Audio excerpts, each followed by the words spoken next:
state of relations between communities in our country.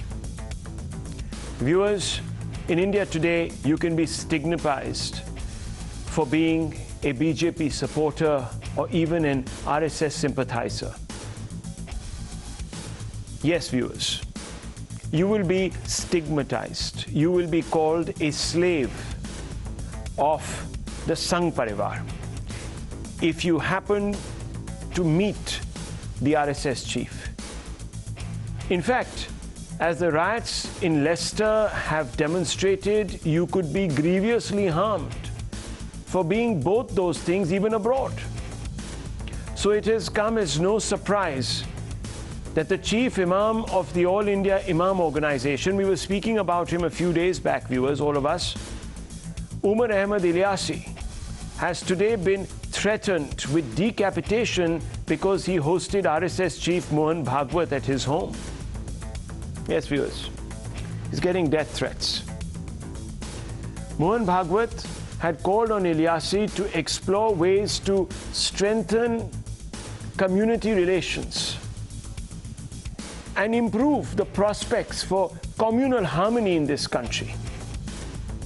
It was an Aman Ki Asha that brought the RSS chief to Ilyasi's door.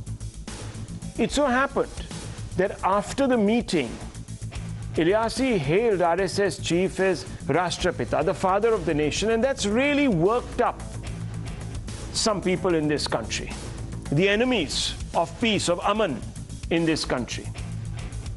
When a meeting like this happens, when the RSS is welcomed by the Muslim community, you would think that it would be welcomed by all, especially those who allege that the RSS is Islamophobic or have been made to believe so, viewers.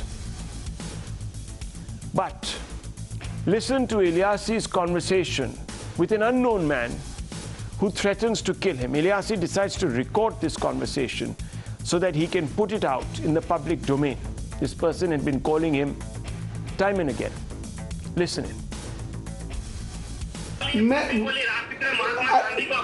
मैंने किसी का अपमान नहीं किया, मुझे आपसे certificate नहीं चाहिए, आप सुनो। नहीं, मेरे पीछे क्या होगी नहीं होगी, मुझे इन सब बात से डर नहीं लगता, ना मैं किसी के डर में आता हूँ, ना मुझे किसी का थ्रेट है। आप तो गुलाम हो ना? नहीं, मैं गुलाम हूँ या मैं कुछ भी हूँ, मैं आपसे डरने वाला नहीं हूँ, मुझे देश भर से कुछ भी बोलो। Ilyasi is defiant despite the dire threat to his life. He spoke to Times Now. He has spoken publicly to say that in his mind's eye, Mohan Bhagwat remains a respectable figure, worthy of being the father of the nation in his mind's eye, viewers. And he's not going to retract these comments. Listen in. ऐसे ही मैंने phone खोला, एक international call आती है मेरे पास, तो मैंने उसको उठा लिया फ़ोन को। उन्होंने मुझसे कहा कि बदतमीज़ी शुरू हुई तो मुझे अंदाज़ा हो गया था। मैंने उनसे पूछा कि आपका नाम क्या है? उन्होंने कहा कि मेरा नाम सुहेल खान है। मैंने कहा आप कहाँ से बोल रहे हैं? कि मैं इंग्लैंड से बोल रहा हूँ। तो उन्होंने कहा कि पहली बात तो ये है कि आपने मोहन भागवत जी को इमाम हाउस में क्यों बुलाया? दूसरा उनका था कि आपने राष्ट्रपिता और राष्ट्र ऋषि की उनको जो आपने उपाधि दी, जो आपने जो बोला, वो आपने क्यों बोला? तो मैंने उनसे कहा कि ना तो मैंने आपसे पूछ के बुलाया और ना ही मैंने आपसे पूछकर उनको कोई देना है, उनको मुझे क्या सम्मान देना है। फिर उन्होंने इस बात पर जो उन्होंने जिस तरह की जो बदतमीजी की है, जो शायद मैं आपके चैनल्स पर इसको चूंकि सार्वजनिक नहीं कर पाऊंगा, बहुत अब्द शब्द जो नहीं कहने चाहिए वो भी उन्होंने मुझसे कहे, और जिस तरह से उन्होंने कहा कि अब आप मरोगे और अब आपको जहन्नुम में जाना होगा। Now viewers, this is an absolute attempt at intimidating anyone who's looking to build communal bridges. The ecosystem, of course, is silent because if they perhaps speak up in favor of Ilyasi, then they will be conceding that the RSS today is not just legitimate, but also acceptable to members of the Muslim community. So the ecosystem is completely silent. And I'm talking about, viewers, mainstream opposition so-called secular parties, as well as a large number of so-called peaceniks in the Lutyens setup. Now, viewers, I want to show you some visuals on your screens, because these visuals by themselves will bring out the hypocrisy of what we are witnessing today. The first visual will be of Rahul Gandhi meeting with a pastor in Kerala pretty much at the beginning of his Bharat Jodo Yatra. Now, that's Father George Ponaya, a priest who has at different points in time, viewers, come out and said that there is only one God, and that is Jesus. He has also come out and not made his disregard, let's put it like that, for symbols of the Hindu faith be known. Now, viewers, when Rahul Gandhi was asked about this meeting, and the Congress party was asked about this meeting, who a large number of Hindus believe, with the pastor who a large number of Hindus believe, has a very strong exclusivist worldview that others, Hindus and even Muslims, the Congress said this is the whole idea behind Bharat Jodo. You meet people who you don't agree with, because you have to understand them and then hopefully convince them of the truth. But when Mohan Bhagwat of the RSS meets Ilyasi, that is considered, viewers, an act of servitude on the part of Ilyasi. He's called a slave. This is a strange hypocrisy, viewers. I want to show you another visual. This is Rahul Gandhi meeting an individual who incited a large number of Hindus by slaughtering a cow. Now, viewers, the pictures of him slaughtering a cow are too grotesque to be shown on television, but Razil Makutti slaughtered the cow. And today, viewers, not as in today, but a few days ago, Rahul Gandhi was seen marching with this man in his attempt to unite the country. Now, viewers, this is the same man that Rahul Gandhi once said that what he did by slaughtering a cow was a shameful and barbaric act, but today has no compunctions. Now, this too, the Congress presumably will say, is an act of compassion. It's an attempt to reach out. It's an attempt to understand. But when Mohan Bhagwat and Ilyasi meet, then, viewers, it's a problem. Now, unfortunately, Ilyasi won't be the first or the last to be called a traitor to the faith for trying to build bridges with the RSS or any other Hindu organization. In Moradabad, boycott call, 1 lakh bounty on a Muslim man. Reason, the man and family showered petals on the RSS Padyatra. This is in April 2022. Babbar threatened, beaten to death for celebrating a BJP victory. He was killed for celebrating the BJP's victory. He was getting threats. This is March 2022. A Muslim woman in Bareilly defies her husband, votes for the BJP, thrown out of her home, alleges that she was threatened with divorce. This is again March 2022. Death threats then in Badaयूं. Shahrukh Saifi votes BJP, gets death threats from Samajwadi Party leader, again March 2022. This is all in the connection of course, the elections in Uttar Pradesh. Viewers, who really are the dividers in chief? Aren't the silent members of the ecosystem the real dividers in chief? Let's ask some basic questions tonight, and I want to begin with Vikraman R, Akil Khan, and Rahul Ishwar, Ishkaran Bhandari. Let's first ask Mr. Vikraman. Mr. Vikraman, forget about this death threat for a moment. Just set that aside. What is the problem in engaging the RSS? Why is the RSS stigmatized so? and that too in isolation.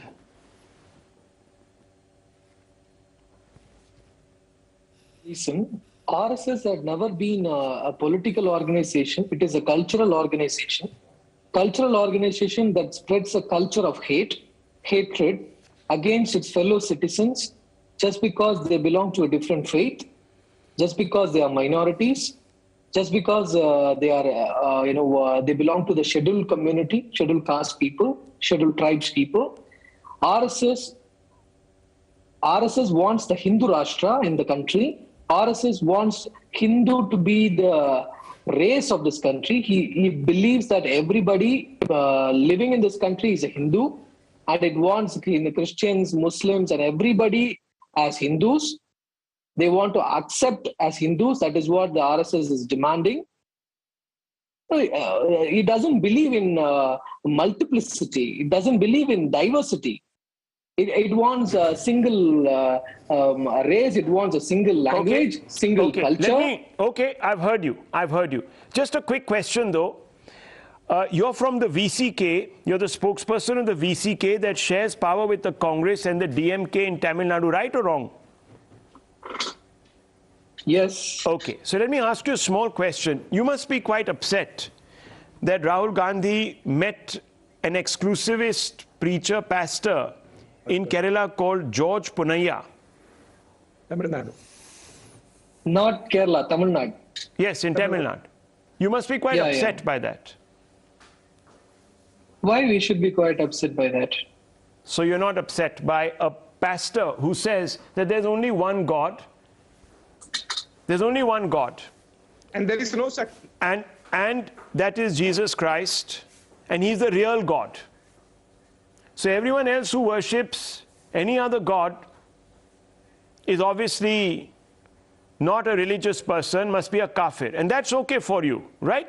Okay, fair enough. That's your belief. That was an interpretation you are interpreting. It's an interpretation. That was a different interpretation. Okay, so an interpretation. And George Punaiya is no equal to RSS Mohan Bhagavat. I can play out the soundbite. You can play out the I'll just play it out. I can say how you interpret his words. Give me words, 30 seconds. We'll how play it is this out. manipulated. Okay. Manipulated, interpreted, this, that. Sir, Mr. Punaiya, it's not the first time he said this. These are videos of him also available online. You can have a look. Insulting Bharat Mata. Can I also ask you, the Congress party has never shied away from its associations with a man called Zakir Naik. Is that also okay in your book, Mr. Vikraman? So what is the point in you asking these questions? I don't understand. The point is, sir, that the point is duplicity and hypocrisy. You want to... But aligning with minorities is not duplicity. Politics is based on opposing one side. No. RSS is not one side. One second. And painting one side as hateful and bigoted. But, sir... So you mean to say RSS represents Hindus? No, Mr. One second. I'll get Rahul Ishwar and the others to respond to that question. Give me 30 seconds. You are not responding to my question, Rahul. I'm not here, sir, to give my point of view. Because when I do, then you find that objectionable. Then you say that I'm not being a balanced anchor. So you make up your mind which version of Rahul Shiv Shankar you want on the news channel first, okay? First, you think that through. Because the last time I was with you, you took objection to the fact that I took a side. So today, I'm not taking a side. So don't ask me. I can tweet to you. I'll tell you what I think. Okay? I'll tell you what I think. That is totally up to you. I'll tell you what I think. Because let me tell you, viewers, that just recently, Mohan Bhagavat got a visit from 5 very prominent Muslims. And everyone knows their names.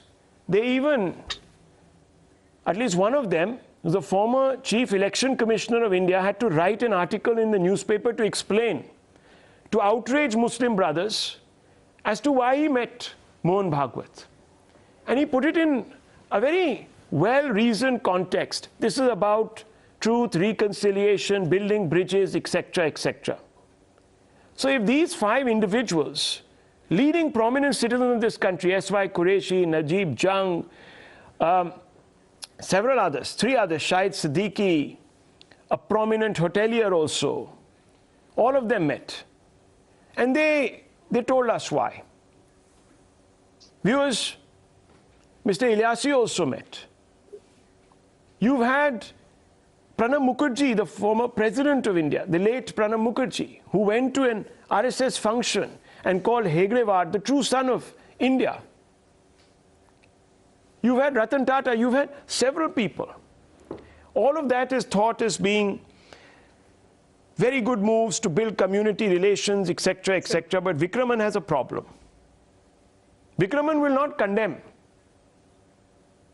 all these other people who have gone. He will not condemn the Congress's tallest leaders, Pranab Mukherjee, for attending. But he has a problem because he's playing to a political gallery. That's fine, you can do that. Now I just want to bring in Rahul Ishwar and Nishkalan Bhandari. I also want to bring in Dr. Majid Talikoti, National Convener of the Muslim Rashtriya Manch first. Dr. Talikoti, are Muslims like you who are part of the RSS slaves to Hindus and Hindutva and a racist outlook, as Vikraman says? Simple question.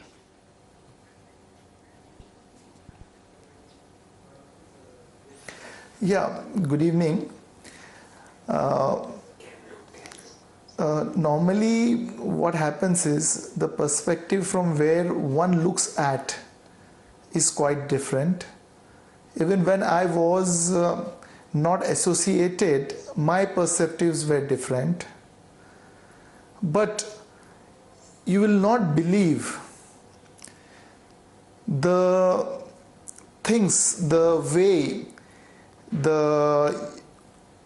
I'll tell you few quotes which Mohan Bhagwat ji said, and then you can take a call on it, and then you can, the Muslims, the Indians can decide on it, like whether it's a communal verdict or it is a verdict to unify. Like, I would first request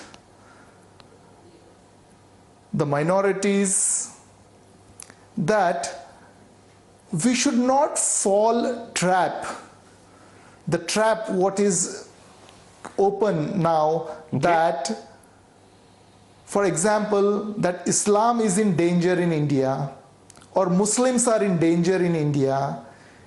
You see, the second largest population of Muslims in the world is in India.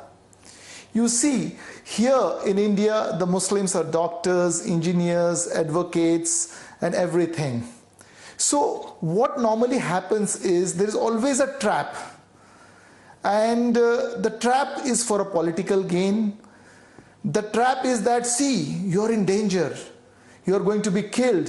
You're going to be made zero. Your religion would be brought down. If you see, Mohan Bhagwat ji went where? He went to a mosque. He met whom? He met a Maulana. And what was the need for a person of his repute or the Maulana to meet Mohan Bhagwat ji? Because Mohan Bhagwat ji I have met several times and I have noted down what he said was, see, he also spoke that a Hindu cannot do lynching.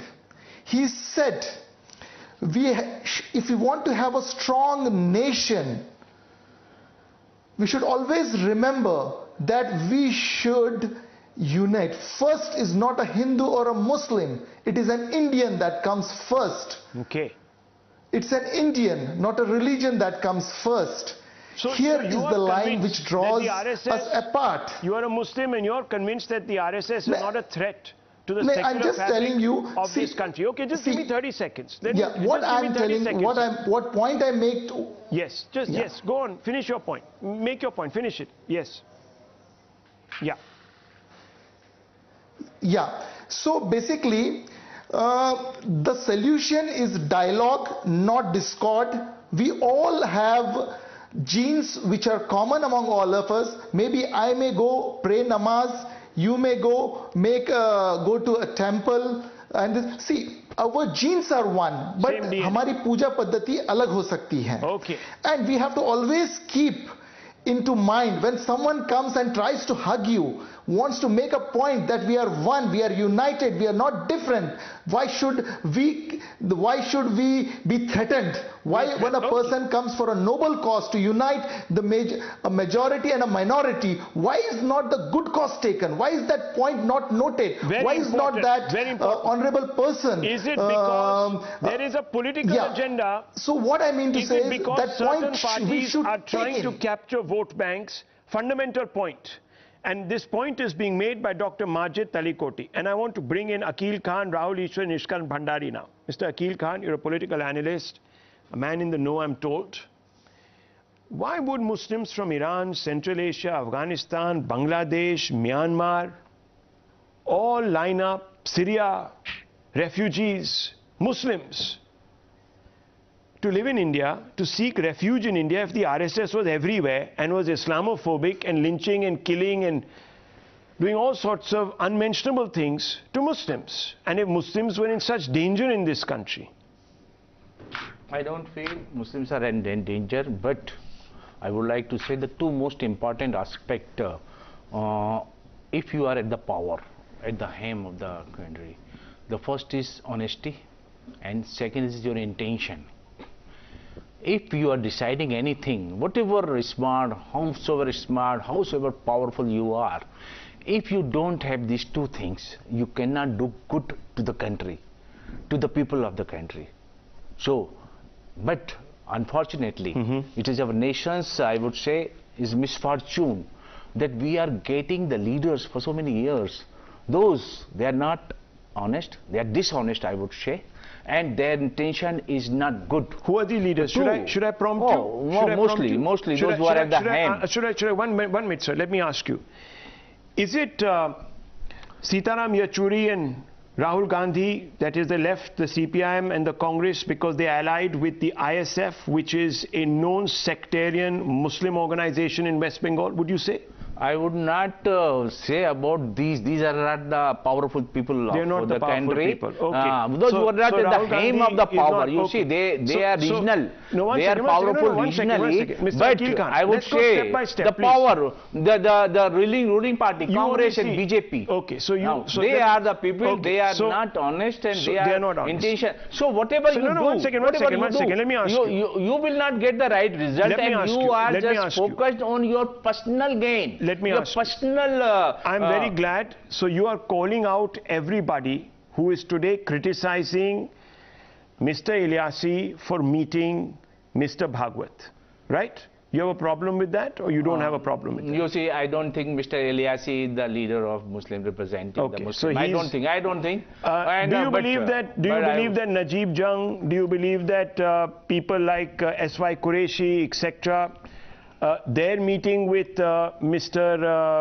Bhagwat was also sort of a betrayal of the Muslim cause? Would you say that? I would say right now, the condition is that they have very bad impression about the decision of this banning this SDPI, PFI, whatever it is. So you approve of the so SDPI I don't think. You see, PJ, let me finish. Let me finish. Don't put your words into my mouth. I would say my version is very clear. That is, at this juncture, the intention of the government and the honesty of government is in doubt. Very much in doubt. So why it is in doubt? Because they are trying to meet their political ends, to divert the attention from the real issues, the most important issues where the country is facing. They are diverting. So their intention, they are just creating an environment against PFI and against the Muslims. Let me ask you. And I would say one thing. I would say one thing. In our country, there are many rulers have come. The invaders come, but Mughals, I would say, people were calling Akbar Mahan because he has united the country. Right. He was not concerned. His intention was right, I hope good, not going to and say he was honestly developing the country. And India was Sone ki Churiya during Mughal time. Now, what is the position? Will you say that about Aurangzeb also? You see, don't put your words in my mouth. I am talking about Mughals, Akbar. Right? Akbar. We are talking about If you want to discuss other, I am not concerned with it. I am talking about Akbar. So let me ask you, 1 second. Let me ask you, Rahul Ishwar and Ishkan Bhandari, what do you make of Akil Khan here, who says that at the end of the day, the RSS is implacable, the BJP, by banning the SDPI, is sending a very wrong message of intolerance to Muslims. Rahul Ishwar, first you.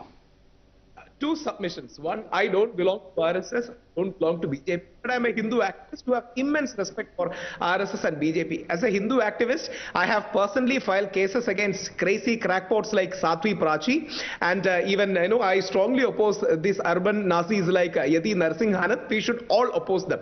Second point, but see, the point is every community is having hardliners, but it is up to the moderators and responsible people in the community to build community relation.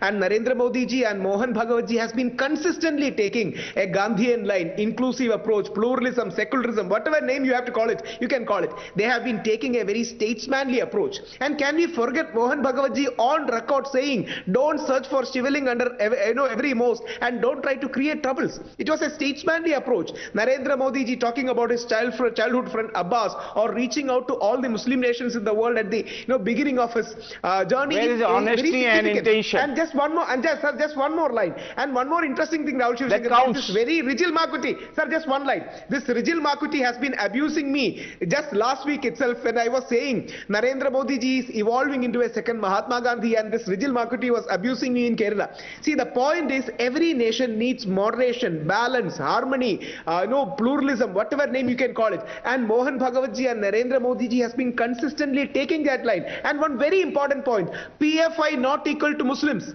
PFI is not the sole property of any community. PFI is just a hardline Islamist Wahhabi organization. We have great Muslim organizations like Muslim League, an evolving Jamaat-e-Islami, a progressive MES. There are many Muslim organizations who has been doing great for India, including the Sufi organizations. But what is PFI is a hardline Wahhabi organization. Yes. And it is reported in mainstream media that Modi ji consulted or Modi ji's government consulted many Muslim organizations before taking an action on PFI. What they were doing for 8 years? For 8 years. Those people. And 2006 it was established. PFI was established. What Modi government was doing for 8 years, sir? They want the hatred to continue. They want the rivalry continue. They are making a political capital out of the fault lines.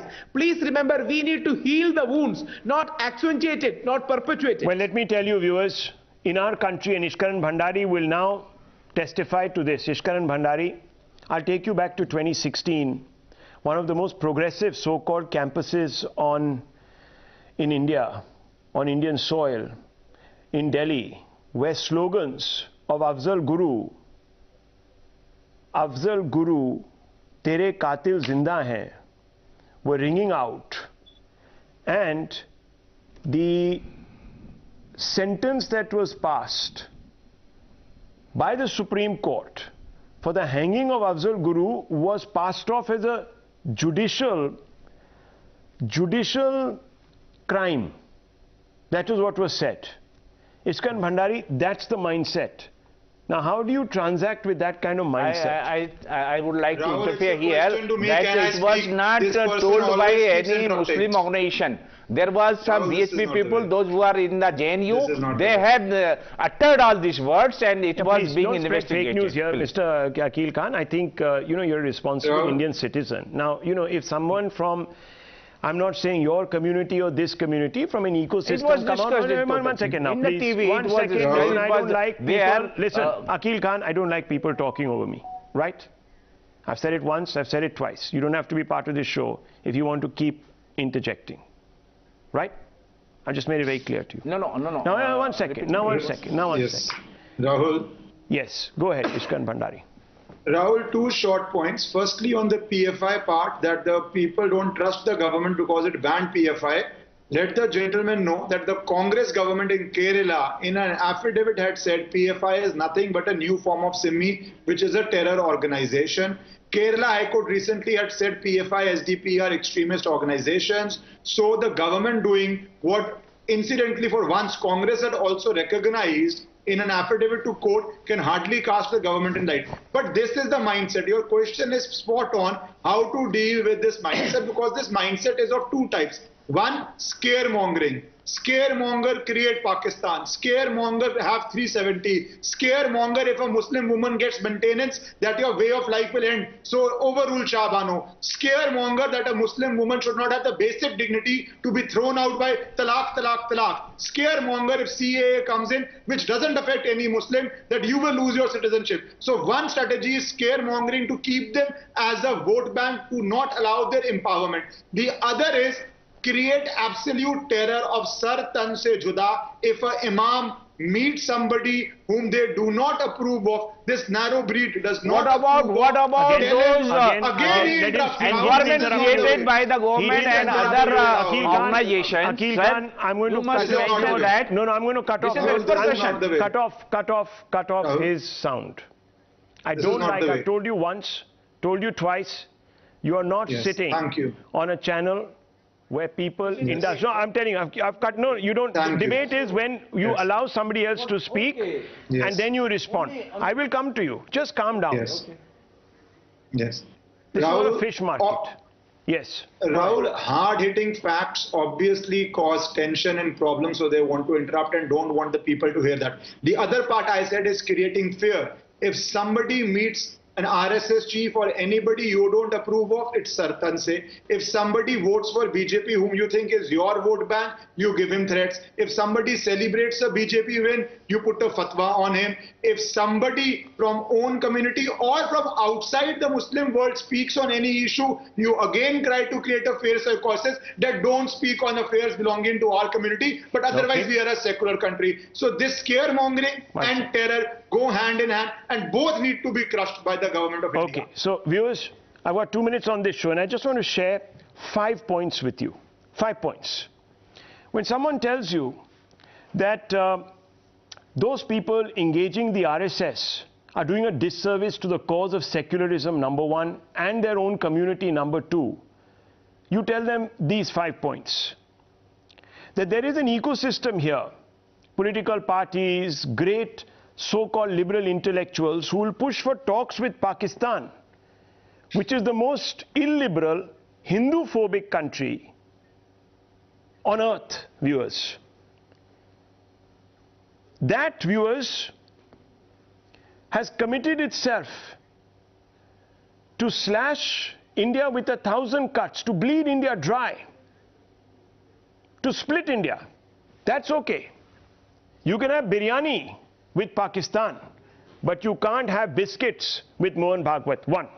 Second point, viewers, you tell these people that you oppose the ban on PFI, activists convicted, viewers, convicted for chopping the hand of a professor for blasphemy, which is not even a crime under Indian law, and a group that was called by the Kerala High Court, no less, an extremist organization. But you can't have a conversation with the RSS, which has never been in these words pulled up by the courts. 3, they will queue up to engage separatists like Yasin Malik, like the one that has died, whose name I'm glad to have forgotten, viewers. Now I'm being told his name is by Nizam Bhai, Mr. Gilani. Forgetful character, loathsome individual. But queue up to engage him, but you will cancel the RSS, viewers. The fourth point, no, let me finish my points.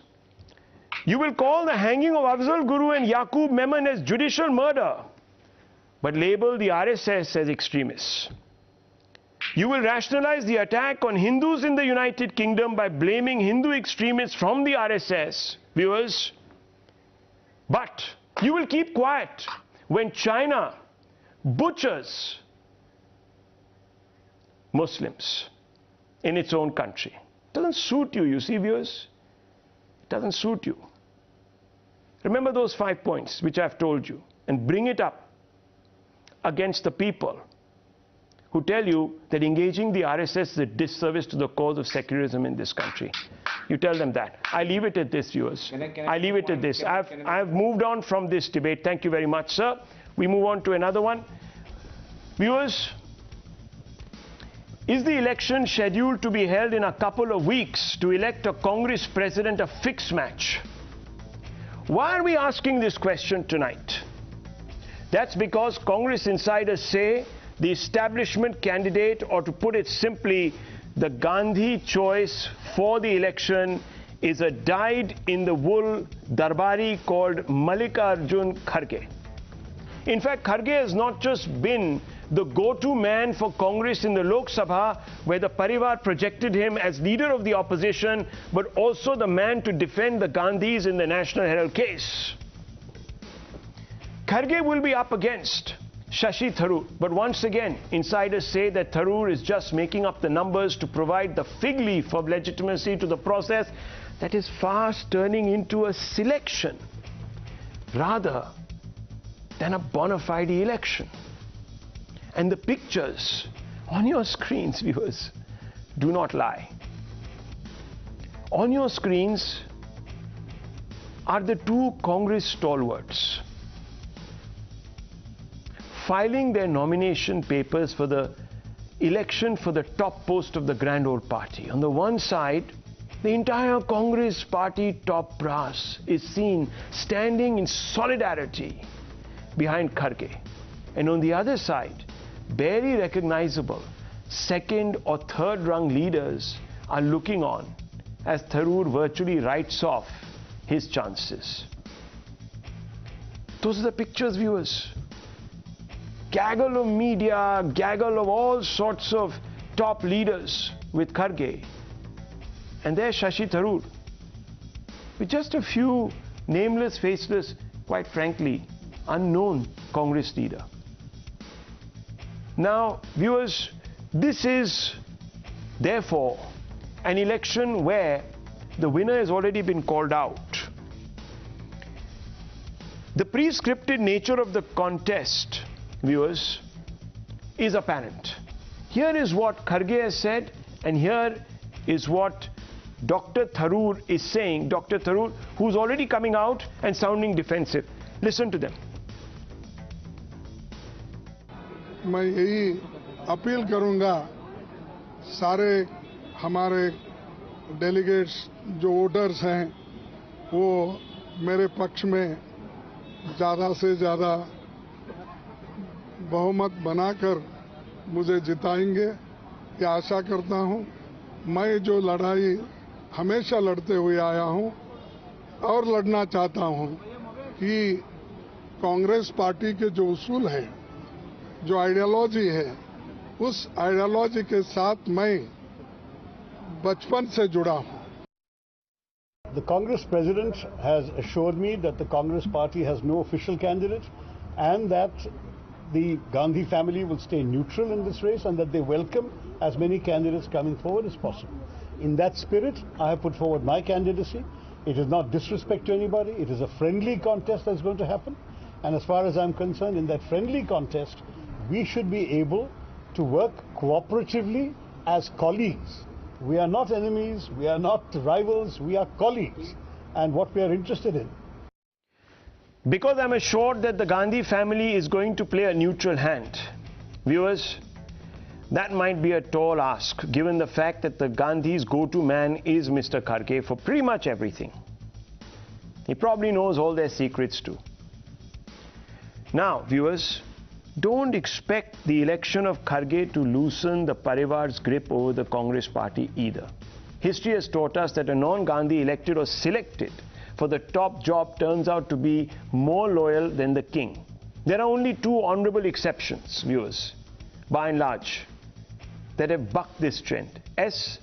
Najalingappa and Jagjeevan Ram. But the others, viewers, have played a predictable part. K. Kamraj, president, 64 to 67, formed the syndicate to consolidate Indira's position. Very pliant. His job was to ensure that from Nehru, Indira took over the party. D.K. Barua, president, 1975 to 1977, 2 years, height of the emergency. he penned the sycophantic slogan, Indira is India. Remember that man, D.K. Barua. Sitaram Kesri, president from 96 to 98, said, "My tension is over today," when Sonia Gandhi decided to enter formal politics, viewers, and begin to take over the reins of the party. My tension is over means now I can go away into retirement, which he did, the poor man, because he had been given the onerous task of warming the seat till Sonia ji decided to take over the party. There is not an iota of doubt that the Gandhis have called the shots in the Congress. The family has held the top post the longest, 22 years. Sonia Gandhi has been Congress president. 45 years out of 74, Gandhis have been at the helm of the Congress. 40 years, Gandhis have been PMs in Congress governments at the center. 12 non-Gandhis have been Congress president and they didn't complete their full term. What does that tell you, viewers? What does that tell you? Let's open this up. Let's ask some questions. I've laid out the hard facts for you. Smita Prakash, who needs no introduction, editor of ANI, is with us. Smita Prakash, first give us an overview. What are we seeing here? Are we really seeing an honest-to-God, straight fight which is going to completely reform the party? Or are we just seeing the selection of a seat warmer who is going to continue the status quo and perhaps will be remote controlled?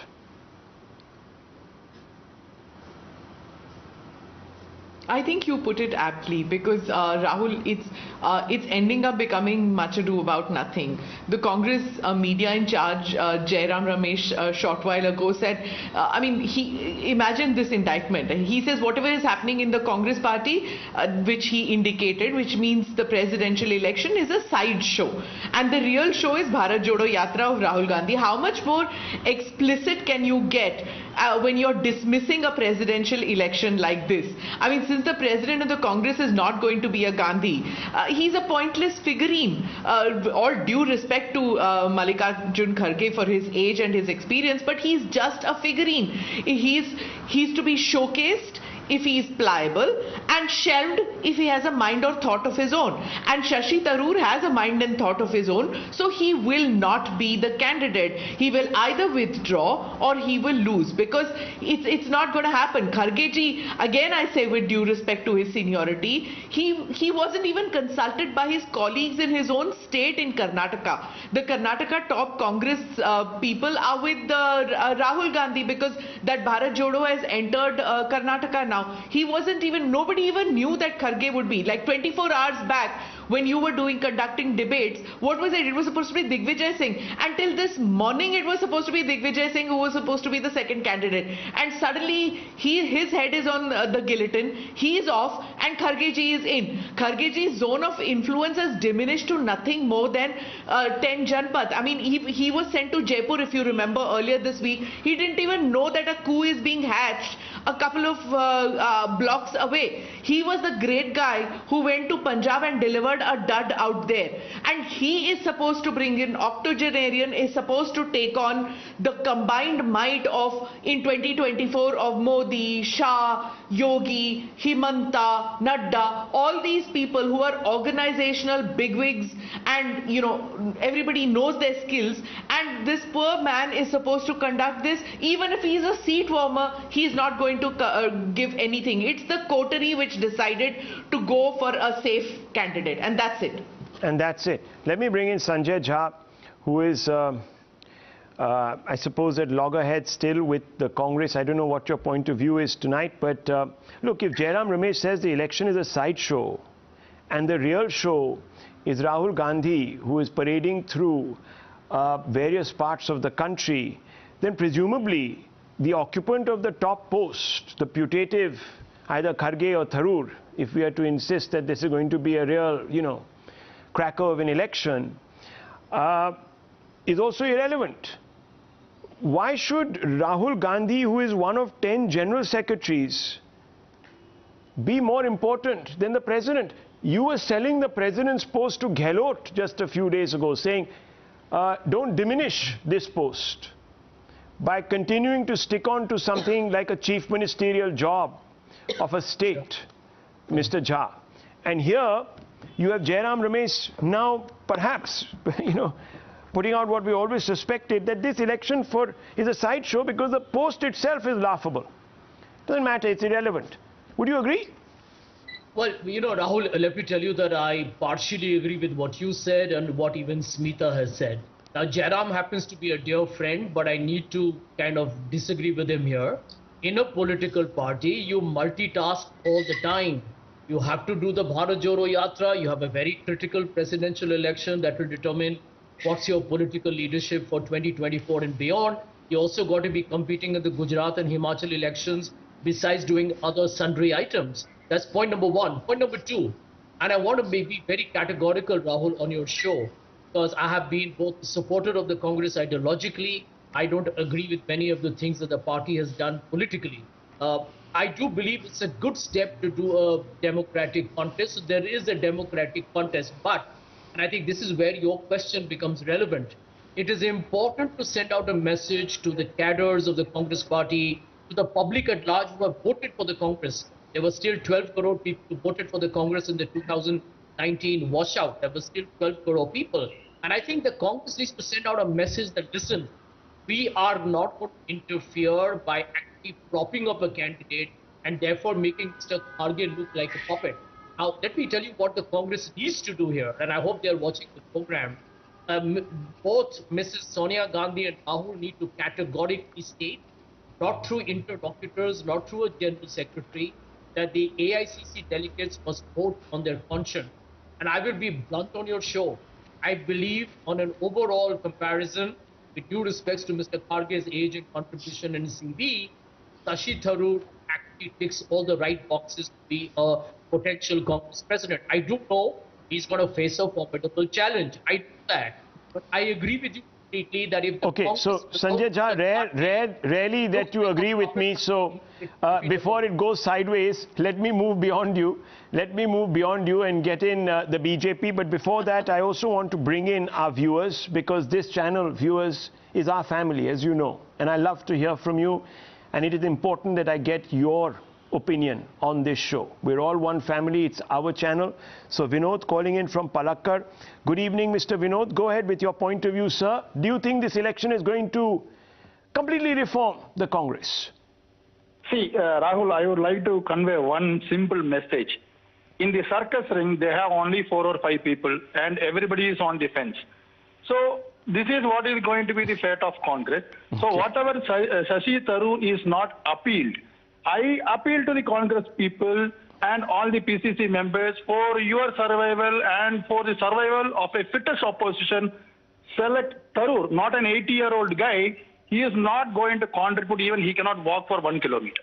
Okay. This is what is my view. Okay. Well, another Times Now family member, Rajmohan, is calling in from Chennai. Mr. Rajmohan, if you can hear me, please go ahead tonight. Good evening. Yes, sir. This is a clear mockery of the situation, and always Congress does this. You know, Shashi Tharoor will be a misfit because he is an independent thinker, and he does not is not going to be a puppet of this mother and son duo. And of course, Kharge is a big puppet of this family, and I don't know how far he is going to be accepted as a national leader. Okay. This Congress party can only be strengthened.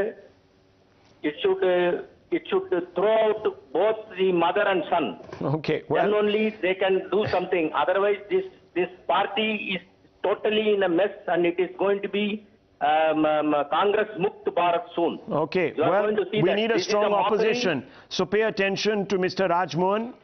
Mr. Manoj, another family member of Times Now, is calling in. Mr. Manoj, go ahead, sir, with your point of view. Calling in from Chennai this evening. Good evening, sir. Yeah, hi, Rahul. Hi. Go ahead, sir. Go ahead, we can hear you. Yeah. You can hear me? Yes, I can, clearly. Just lower the fader of your, the volume of your TV and you can speak to us. No problems. Go ahead, sir. Yeah, I'll do that. Now, don't you think this is just a farce being played on our country?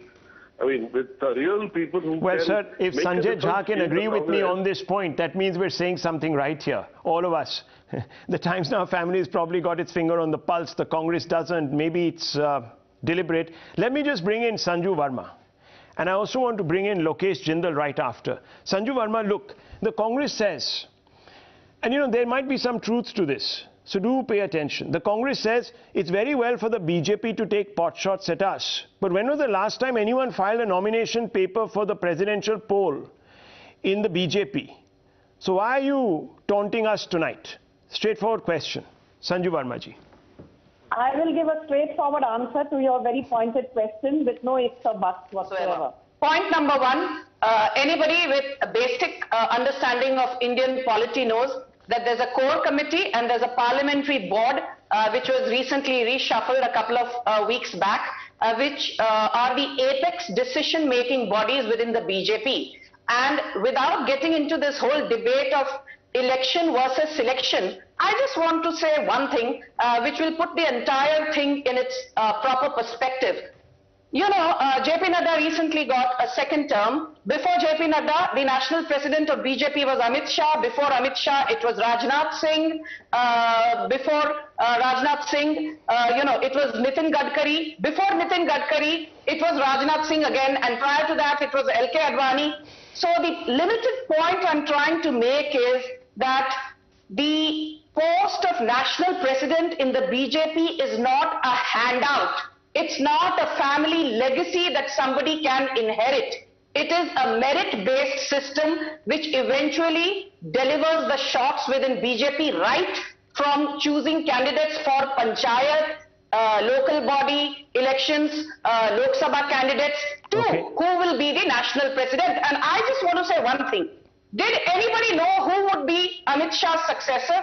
Did anyone know prior to Lok Sabha 2014 who would be Rajnath Singh's successor?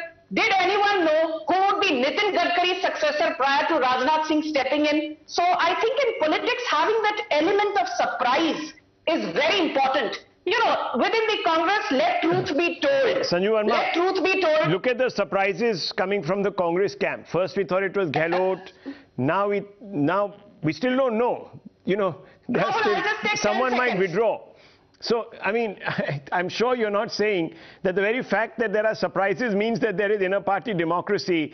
Smita Prakash, what do you make of this? Are most political parties in this country democratic at the organizational level, or, there are shades? May I just make my point, please? Can I just finish in 10 Okay, seconds, Sanju, finish your point. Yeah, Thank okay, you. Finish it. The limited point I'm trying to make is this. Whether it is Shashi Tharoor or whether it is Mallikarjun Kharge, who apparently now as things seem to look, it's the foregone conclusion that he will step in as the next Congress president. I just want to say one thing. Okay. Today, while Smita Prakash spoke about the sideshow thing and very aptly pointed out that, how Jairam Ramesh himself has made, so little about what is supposedly an important election for the Congress. Okay. What did Rahul Gandhi say today? He said, ये आंधी रुकने वाली नहीं है. Okay. Rahul Gandhi ji, ये आंधी आपकी कांग्रेस की सरकार को अंधकार में डुबो चुकी है. राजस्थान में, छत्तीसगढ़ में भी आंधी आने वाली है. Okay. Well, the BJP today having a lot of fun at the Congress's expense, whether it's justified or not. Smita Prakash, 30 seconds. I have with us another Times Now viewer and family member, as I like to call all Times Now viewers, Sandeep from Ghaziabad. So let me just quickly hear from Sandeep ji and Kishan, Mumbai. Sandeep, please go ahead. Good evening. Rahul, good evening. You see, it's such a sorry state of affairs as far as Congress is concerned. The party who introduced democracy to this country today is struggling to prove that there is internal democracy in the party. Okay, very good point. What a fantastically well-articulated point. Smita Prakash, over to you very quickly. And I want to bring in Lokesh Jindal and George Kurian right after. Look, there's no one type of internal democracy in India as far as political parties is concerned. But no party runs on absolute democratic grounds. But the Congress is pointing to the other parties and saying, hey, we have a democracy. And now they're going through this Mughal-e-Azam. That's what Sanju had pointed out. Just to add to that, Rahul, since 1978, you've only had two non-Gandhi family persons as president. And in 44 years, only two Gandhi. Only two Gandhis, not Gandhis. George Kurian, very quickly, is this a Mughal Azam, yes or no? Very quickly, sir, I've really run out of time. I have 1 minute on the show. George Kurian, Mughal Azam, yes, no? Well, before coming to that, Rahul, I don't understand what is this whole who and cry about the entire Congress party's national election all about. You have to appreciate the fact that, you know, Congress has taken this initiative of doing the elections in a democratic way. Okay. Well, at least if appearances count, then they're putting in an appearance. Lokesh Jindal, very quickly, sir, 30 seconds. Sir, I would like to answer what Sanju Verma claimed. Now the process has been so transparent. There has been a clear list of 99,100 delegates who are eligible to vote. And in fact, Kharge Saab, he has been the favorite because he has come up with 14 nominations. And then the process has been so transparent that each one of the requests to file nomination, the papers were scrutinized by their Chief Election Commissioner, Sonia Gandhi. That's how transparent it has been. I leave it at this. Look, we can all mock the Congress tonight, viewers, but let me tell you that intra-party democracy remains a checkered record in this country. People can put a spin on it, but they're just varying degrees of it. Let me tell you that. I'll leave it at this, viewers, for you to decide. Thank you very much for watching the news. Up next.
the show tonight, viewers. PM Modi will launch 5G services on 1st October at Pragati Maidan in the national capital. 5G technology will provide with seamless coverage, high data rate and highly reliable communications. Lieutenant General Anil Chauhan took charge as India's Chief of Defence Staff today. He received the Guard of Honour at the South Block, Delhi. In his first speech as CDS, he expressed gratitude to the forces and promised to fulfill the expectations and tackle all challenges, difficulties together.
Times Now has accessed the telephonic conversation between the accused Pulkit Arya and Ankita's friend. This is a phone conversation that took place between the main accused Pulkit Arya and Ankita's close friend. Listen in.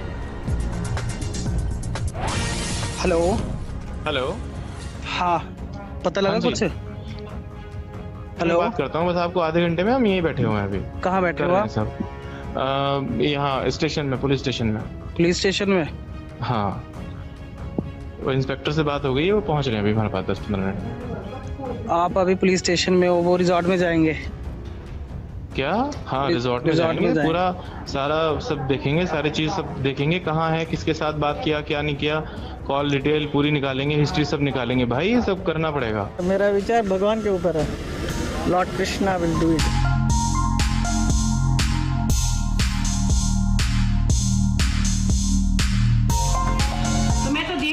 के लिए ही पैदा हुई हूँ और मैं देश की सेवा करना चाहती हूँ और क्यों नहीं हमारे मोदी साहब, हमारे प्रधानमंत्री जी चाय बनाते बनाते प्रधानमंत्री जी पीएम बन सकते हैं, तो मैं बॉलीवुड में काम करते करते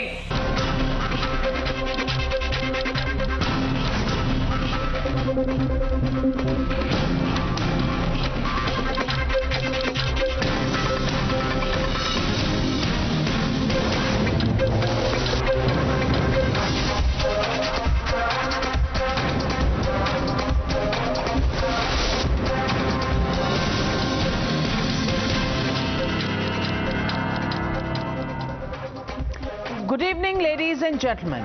For the last 2 weeks, from Delhi to Rajasthan, an unbridled political drama was unfolding in the Congress. A picture was presented that now the grand old party is ready for a badlav. A message,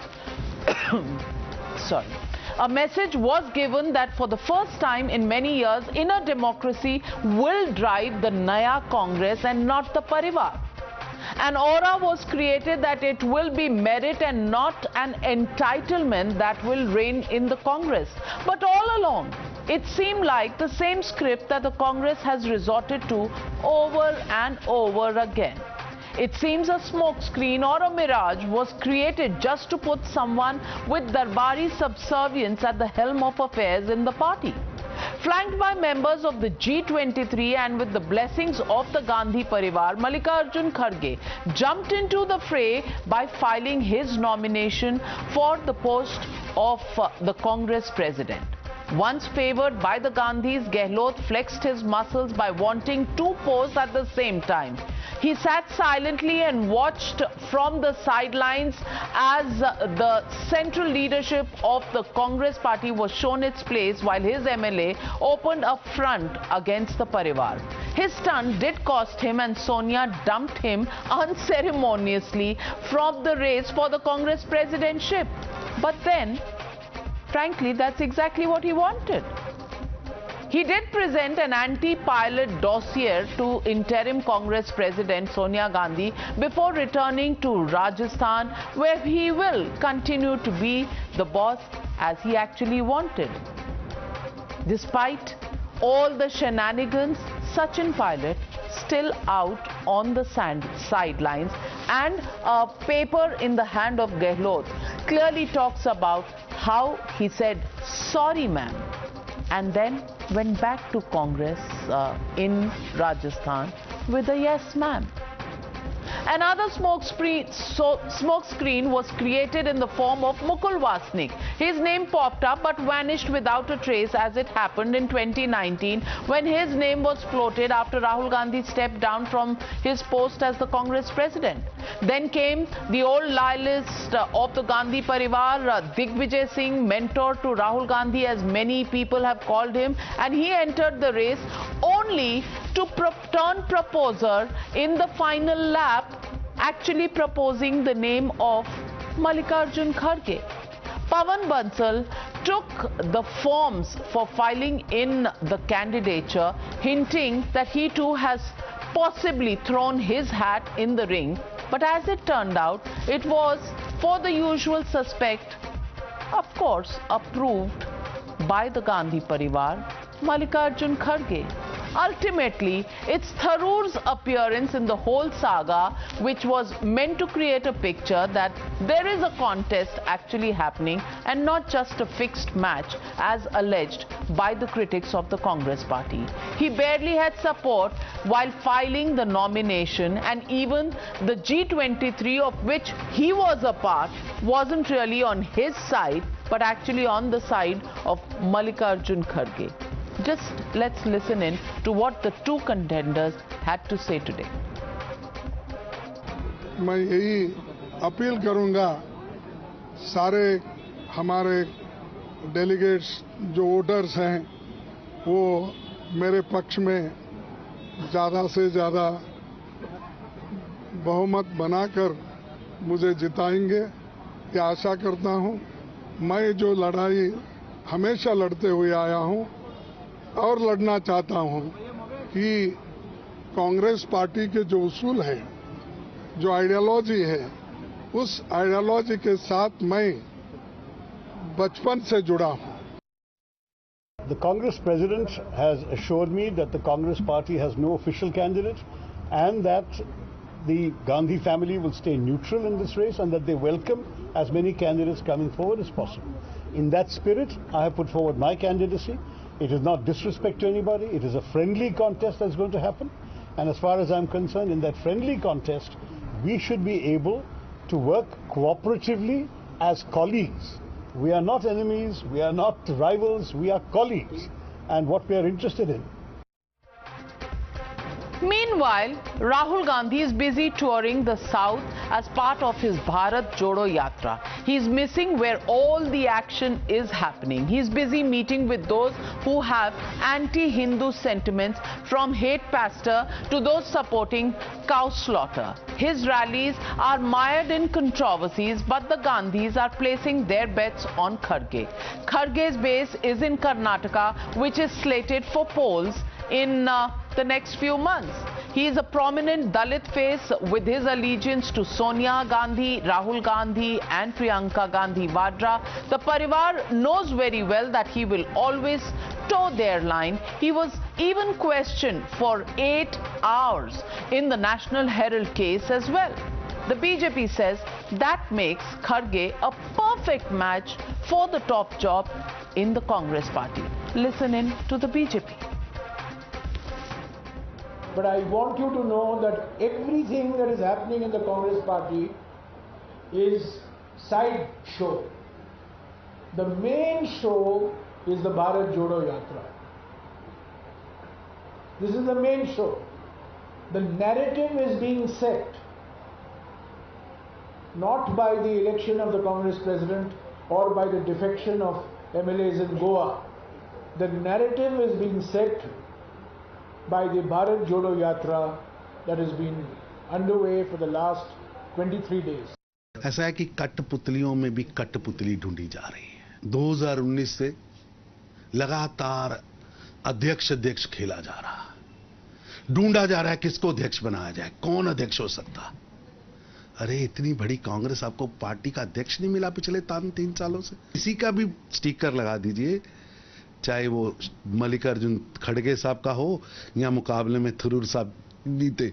अब कांग्रेस का expired injection चलने वाला नहीं है। So the legitimate question we are asking on the Newshour tonight, will the old natak shape the Naya Congress? That's the question and that's the debate. Congress fixed pole Rao. That's the hashtag and the debate on the other side. You're watching the Newshour at 9. Debate number 1 on Times Now, Super Prime Time.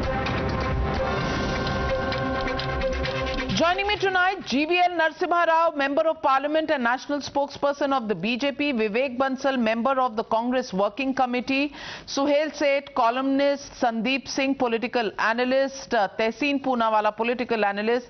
But I want to ask my first question of Dr. Anand Ranganathan. Dr. Anand Ranganathan, today people of India are asking, is this an election or a selection, and is this going to really change the trajectory and the firepower of the Congress party in the upcoming elections in the next few months?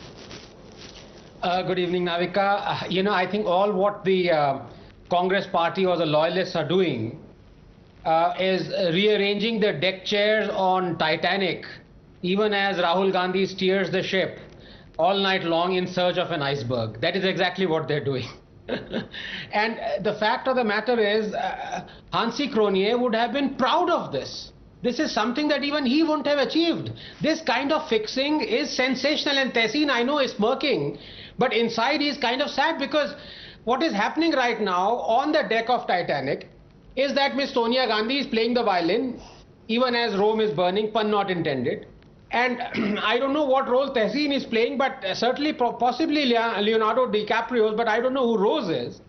But the fact of the matter is, Navika, that everything has been decided. And let me here again corner my good friend Tehseen, because I know what he's going to say. The grand old party, the party of the freedom movement. I'm sorry, this Congress party is not 145 years old. It wasn't founded by Mr. Hume. This was founded by Miss Indira Gandhi. This party is 45 years old. This is Congress I or Congress Indira. So before Tehseen, my good friend, starts to say that these machinations are the hallmark of what a grand old party is going to achieve, the internal democracy and so forth, this party is founded on the principles of Miss Indira Gandhi after the emergency. So let's be straight on that. Finally, let me illustrate to you what the damage this kind of psychophancy does when people are intent upon saying that the emperor is not wearing any clothes. Just one example, Navika, 20 seconds. Here are the last census indices of Amethi and Rai Bareli. The Nehru-Gandhi dynasty based in for 60 years. People below poverty line, 54%. Households with electricity, 14%. Vaccinated children, 16%. Neonatal deaths, 83 per thousand. This is what the dynasty reduced Amethi and Rai Bareli to. And now, these people have the temerity to say that there is internal democracy in Congress. My foot. Vivek Bansal, you want to respond to that? My learned participant, what he's saying is, he's getting too emotional, and let me tell you, and being unduly critical of the Congress, and the fact that he said that this Congress party is 45 years old. It is not that we indulge in all these jargons that it is 145 years. It's not that. You see, we are not going to, rest on our, we are not going to just sing paeans about our past achievements. We have to chart a new roadmap for the country and for the party as such.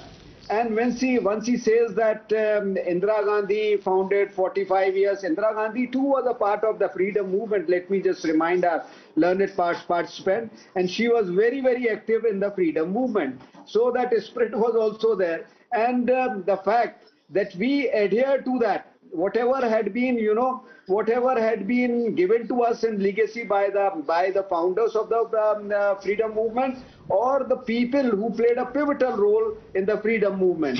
So that is the theme of this party.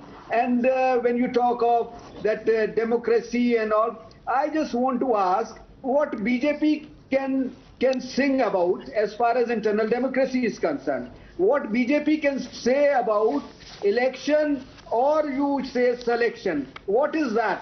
Any BJP president who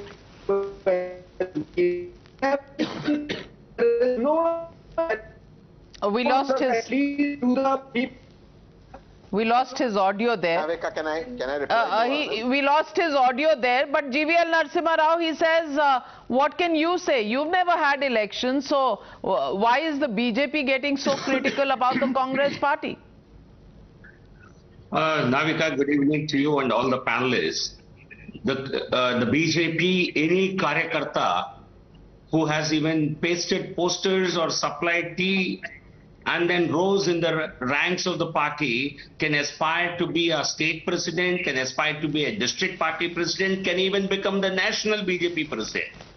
Will the Congress, in the Congress party, only the dynasty have the right to be to the post of president, and they have made a departure now, wanting to make the whole country or world believe that this party is democratic. This pretension about this election is actually causing the Congress party even more damage than running it as a family enterprise. Jairam Ramesh himself, who's the communications head of the party, you played his bite. He says it's just a sideshow. If there is nothing to really election to the office of national president of a party, which has been in power for close to 5 decades and more, says election of the president is simply a sideshow, as if it's an election to a local team or something. And look at Jairam Ramesh's psychophancy. He's wanting to play to the gallery. He wants to impress Rahul Gandhi. Boss, I'm more loyal than rest of the party. Maybe he also wants to be considered for the post of president. But he has reduced the importance of it by saying it's just a sideshow. And the insecurity of the Congress party has got reduced to a rump. But even today, they are so insecure. They don't want a younger Congress president. Forget about even the choice of the president. They don't want a younger leader because they fear that a younger leader might become popular and become a threat to Rahul Gandhi and Priyanka Vadra. I think they have elected. I have all the respect for a senior leader like Mallikarjun Kharge ji, but the selection, the choice of his name is primarily to see that he cannot continue in that position for very long. So I think when the selection is based on such wrong criteria, the Congress party, they will now, maybe Sonia Gandhi wants to run the remote. Earlier they ran the Prime Minister's office through remote. The office of Prime Minister has been reduced to a rubber stamp, and office of Congress President can just be ignored. I don't think he will have any greater power than he would have enjoyed being an ordinary member of the Congress Poonawalla, this is not for the BJP to say. Mr. Rahul Gandhi and his communication head, Mr. Jairam Ramesh, has said this, that the Congress President's election is actually a sideshow. बाकी तो भारत जोड़ो है, and Bharat जोड़ो में controversial people, the pastor and Mala Kutti, the man who actually slit the throat of a calf, those are the controversial people the Bharat Jodo Yatra is associating itself with. So I want to ask you, is an 80-year-old expected to come up with new ideas, new energy in a party that is virtually falling off the map in India because it hasn't won an election for a long time? Namaskar, Navika. Thank you so much for having me in the show. I hope I'm not interrupted, so I can a reply to the Honorable MP, who's the BJP representative, and to you as well, ma'am, to your specific question. And also the to Honorable Anand Ranganathan's question. Of course I will. Dr. Anand Ranganathan is a dear friend of mine who I will always like to respond to. But first to the Honorable MP. But if the BJP 5 seconds. Sure, please. Just 5 seconds. Let me after preempt. that, I do hope I get an uninterrupted time. Sure, please. Yes, absolutely. Let me preempt my good friend Sohail Seth by quoting Caesar. When Caesar said, "The fault, Brutus, doesn't lie in our stars but in ourselves." Please carry on, Tehseen. That's true. The people of India. That's true. That's true. That's true. That's true. The people of India are saying that about the current finance ministry that is running our economy. But let me come to the more pertinent point, because we're talking about the BJP representative and the Honorable MP.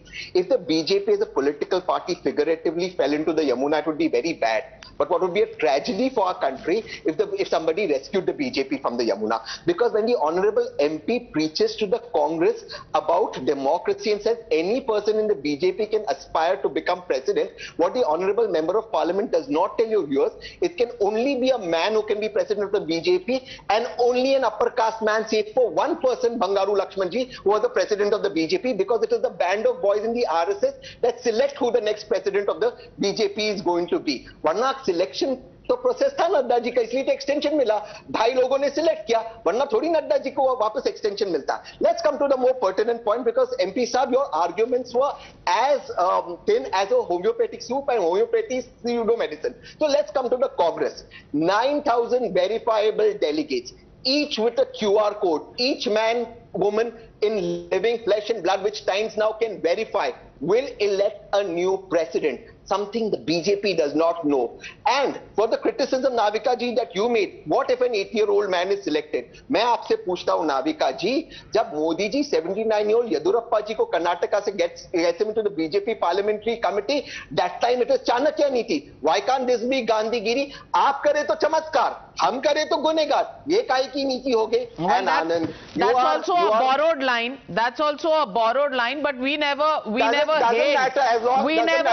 Yediyurappa's selection as the chief minister.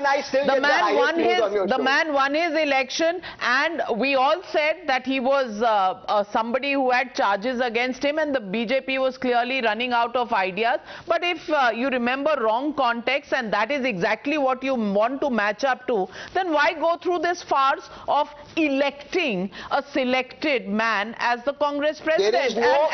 I'll take one line. I'll just take one line for your viewers to know. There is, sorry, Sohail, I'll just take one line. There is no selected. Do you know in 1939, Gandhiji's candidate Sitaramaya ji lost? A candidate Gandhiji back to Subhash Chandra Bose. The history of the Congress is forgotten. It's an election, and Anand, when you keep saying that this is not the same Congress, Anand, you work on DNA. DNA can never change. DNA continues. You know it, my friend, more than anybody else. I am doing, you can know your DNA for the last 5,000 years. This is the Congress DNA. Sometimes DNA goes black and white, and when you can't see it black and white, the problem lies with your eyes. But Sohail said, I want to ask you, the question here is, the Congress is going blue in the face trying to convince the world that, bhai, ये election है, this is fair, and this is something the BJP does not do. We have done it. We are making history after 22 years. Are you convinced? So first, you must give credit where it's due. The line, this is a selection, not an election, was originally mine on your program. Okay, so always give credit where it's due, and Times of India is known to give credit where it's due. All right, your copyright. Number 2, Tehseen Poorawala is obviously wearing a bulletproof vest to hide to dodge the intellectual darts that will be sent through to him by various people. Third, and this is a very important issue, Tehseen, and I know it's a damn difficult task for you to come every evening, straight-faced, defend the indefensible. I mean, here you are, you have to defend someone who is continuously being an advertisement for an enduring spoof. So there are 3 or 4 issues, and to quote Anand Ranganathan, I will take 118 seconds. Number 1, Jairam Ramesh today has told the world what this election is. It is nothing but a charade and a farce. When he says it's a sideshow, you're demeaning Sonia Gandhi, you're demeaning Rahul Gandhi, but how much more can you demean him? You're demeaning everyone in the Congress party by saying that, look, we don't care about this. The main thing is Bharat Jodo. Now, if Jairam, as he is very bright, if he was super sharp, then they would not have had the election at this time. Because what are you doing? You're defraying the media amplification and the media attention that the Bharat Jodo Yatra would have got. Now, Navika Kumar today would have done a whole thing on his sneakers, scratching his head, blah, blah, blah. Today she has to do a show on who will become the next selected president. Third, this is a very important point.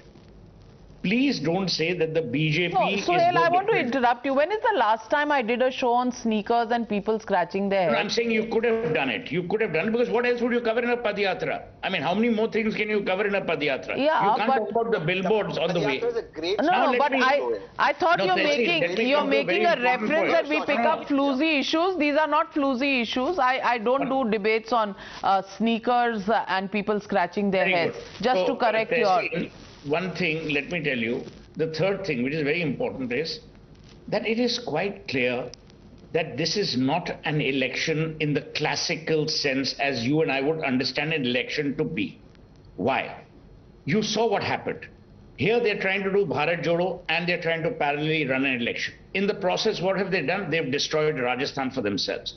So it's almost as if 2 steps forward, 4 steps backwards. This, to my mind, is something that could have been avoided. And obviously, Mr. Bansal will talk about it at great length since he is a member of the Congress Working Committee, which basically means the working committee of the Congress Party, when the Congress Party is willing to allow its members to work. The fourth, and this is an important thing, Shashi Tharoor is in the fray. What have you said, Tehseen, and earlier on a program, Ashutosh, the venerable journalist, said without any tears, he said that, look, there's a Dalit leader who's now going to become the next president, may become the next president of the Congress. The idea was for the Congress to show that they've changed, that they've turned a new leaf, that the Gandhis are willing to let go. Today we see no signs of that. It's the old Congress trying to impose a new ideology through a very old architecture, which you and I both know about. So nothing has changed. When nothing changes, Tehseen, how do you expect a party which can't handle its own election to win a general election? A party that can't choose its own president in an organized, decorous manner, how do you expect it to decide who they will field as candidates? These are serious issues, Tehseen. I mean, I know you have to come out every day and defend people, but the point I'm making is it's not about Congress versus BJP. I belong to no party. I'm saying as a citizen of India, I would have wanted the Congress party to be robust, to be vigorous, and to be represented with great strength. Not a party which is imploding. Because if that party implodes, democracy, as we understand it in a classical sense, is at peril. No democracy can function without an opposition, but it's not Narendra Modi and Amit Shah's job to go to Khan Market looking for an opposition that they can fight. So these are some real serious issues. No, let me finish. I didn't interrupt you. No. So your 118 seconds were up a long time ago. I will end by saying, to my mind, today is an important day in the history of the Congress. And I will leave you with one other literary gem, which I think is still my own. History is a country with no citizens. So don't gloat about the past. Because people, when Rajiv Gandhi sadly passed away and we lost him, people today, he died 30 years ago. The young of today have no connect with either Mrs. Gandhi or Mr. Gandhi, Mr. Rajiv Gandhi. So to assume that they have that connect and that connect will flow through is also incorrect. To my mind, let the party function as a party. It cannot function as a feudal establishment. Well, that's my only limited point. I want to ask Mr. Vivek Bansal, and I'm coming to you, Tehseen. Vivek Bansal, it's a serious question. For a serious opposition, there is the requirement of a serious fight that happens, and for that, reforms within the Congress, or at least getting the Congress up as an entity that can be an opponent, is important. The question here is, look at the comedy of errors that we've seen in the last 2 weeks. I mean, you've had senior leaders leaving you at regular intervals, Ghulam Nabi Azad being the latest. Look at the way Ashok Gehlot was brought in. He came and met both Rahul Gandhi, Sonia Gandhi, and then he was, the talk all over the world was that he was the next man who would be the president of the Congress party. He goes back. He doesn't want, he wants to keep the chief minister's position and the Congress party president's position, doesn't want Sachin Pilot anywhere near that. So what does he do? He creates those shenanigans by his own MLAs, which clearly cock a snook at the central leadership of the Congress. Comes here, apologizes, calls Sachin Pilot's names, and then goes back, sits on his seat. And meanwhile, Digvijay Singh comes in, and then there is a puppy jappi, and then Digvijay Singh also sits down, and Mallikarjun Kharge comes in. Now, I want to ask you, is anybody going to take the Congress party seriously when it has seen all of this playing out in public domain? I think, let me tell you, Nayamika, to all this, what has happened, Namika, sorry, what all has happened in these last, Now chalane wali hu, Navika. Okay, Navika, okay, I'm sorry, Navika. What all has happened in these last few days, it's being blown out of proportion. These sort of, hiccups tend to come in a party, and there are, I don't say there's a flip-flops take place. Not everything can go according to the structured plan and on. At times, politics is a game of uncertainties. So to say that this party is not serious, party is very much serious. The fact that earlier you all used to, be it may BJP or the media, they would tend to pass on all the blame or for all the failures on Gandhi family, and they would say that Gandhi family doesn't move out, or they are just heading the party. We don't have anybody other than Gandhi family to head the party. Now the party is the party has started that process of election. Whatever you see, there may be shortcomings in the election. You may find, if you start finding faults in any party for that matter, in BJP I can count so many shortcomings. As I earlier also said, that there is no semblance of election in the selection of the party president. So, or you take earlier the Lok Sabha elections, once we attained independence in 1952. How much it was a process which it started. There may have been shortcomings. If you go by the strict definition of the democracy or election, there may have been shortcomings. How much participation was there? How much percentage of people participated in that? So that is not the question. The fact that a serious attempt and a serious effort has been made to initiate an election, and a non-Gandhi member is coming into it. So just passing on structures, just blaming that it is a mockery. Why mockery? You just let us see in days to come how things unfold. Anand Ranganathan, are you being too harsh on the Congress party by writing it off?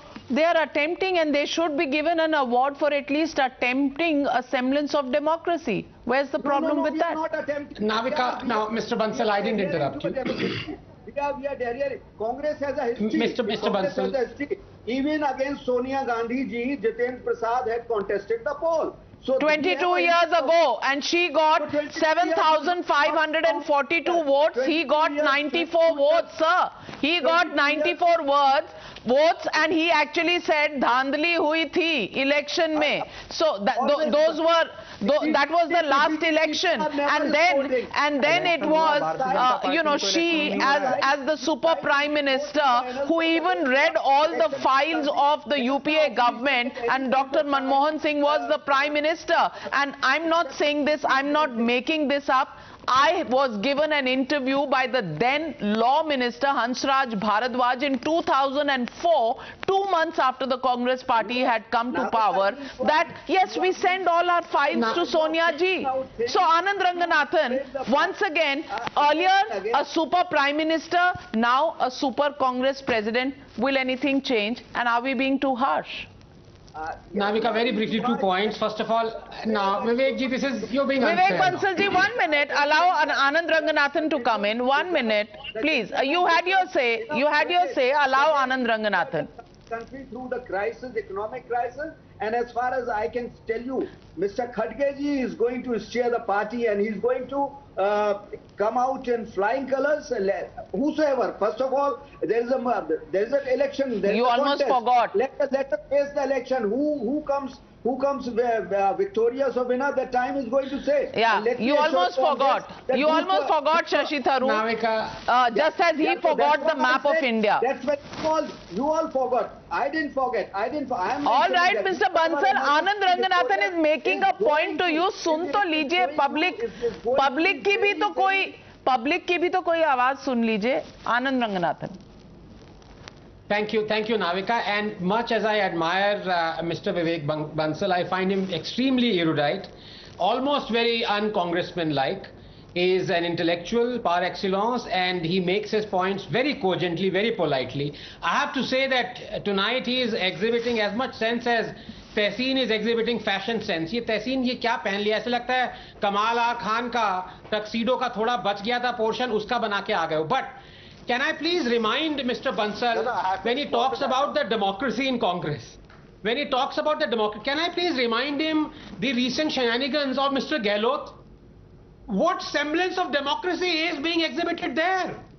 Lock, stock and barrel.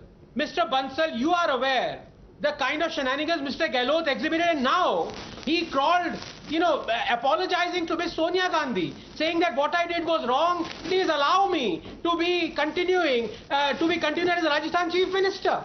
This is what you think of one of the two states. Now, please don't interrupt. Now, Mr. Bansal, please allow me. Please, I was making a cogent point because I was trying to rebut you. When you talk of democracy, you are old enough and you were in CWC, I think even then, when Mr. Sitaram Kesri was locked in a toilet. What kind of democracy was that? I don't even have to go back to the emergency to talk about democracy in Congress. I'm sorry. Talking of democracy and Congress in the same breath is like talking about peace and non-violence and Hafiz Saeed in the same breath. I would like to say one thing, that once you talk about what all happened in Rajasthan, that's what I said. Things may not have gone according to the structured plan. Whatever had been maybe strategized. You see, I say that. Structured plan, structured plan, please read Digvijay Singh's soundbite just this morning, in fact last night, to ANI, and he said, whoever becomes Congress president will work under Gandhi family, says Digvijay Singh. तो structured plan तो है ही, structured plan तो है ही भाई. तहसीन पूनावाला, यही तो है structured plan, यही तो है सवाल. Election, selection, farce, smoke screen. What are you trying to prove? Okay, so I'll answer you before I answer Anand on my fashion sense. Look, but I will. Anand, you're right. What Digvijay Singh is right.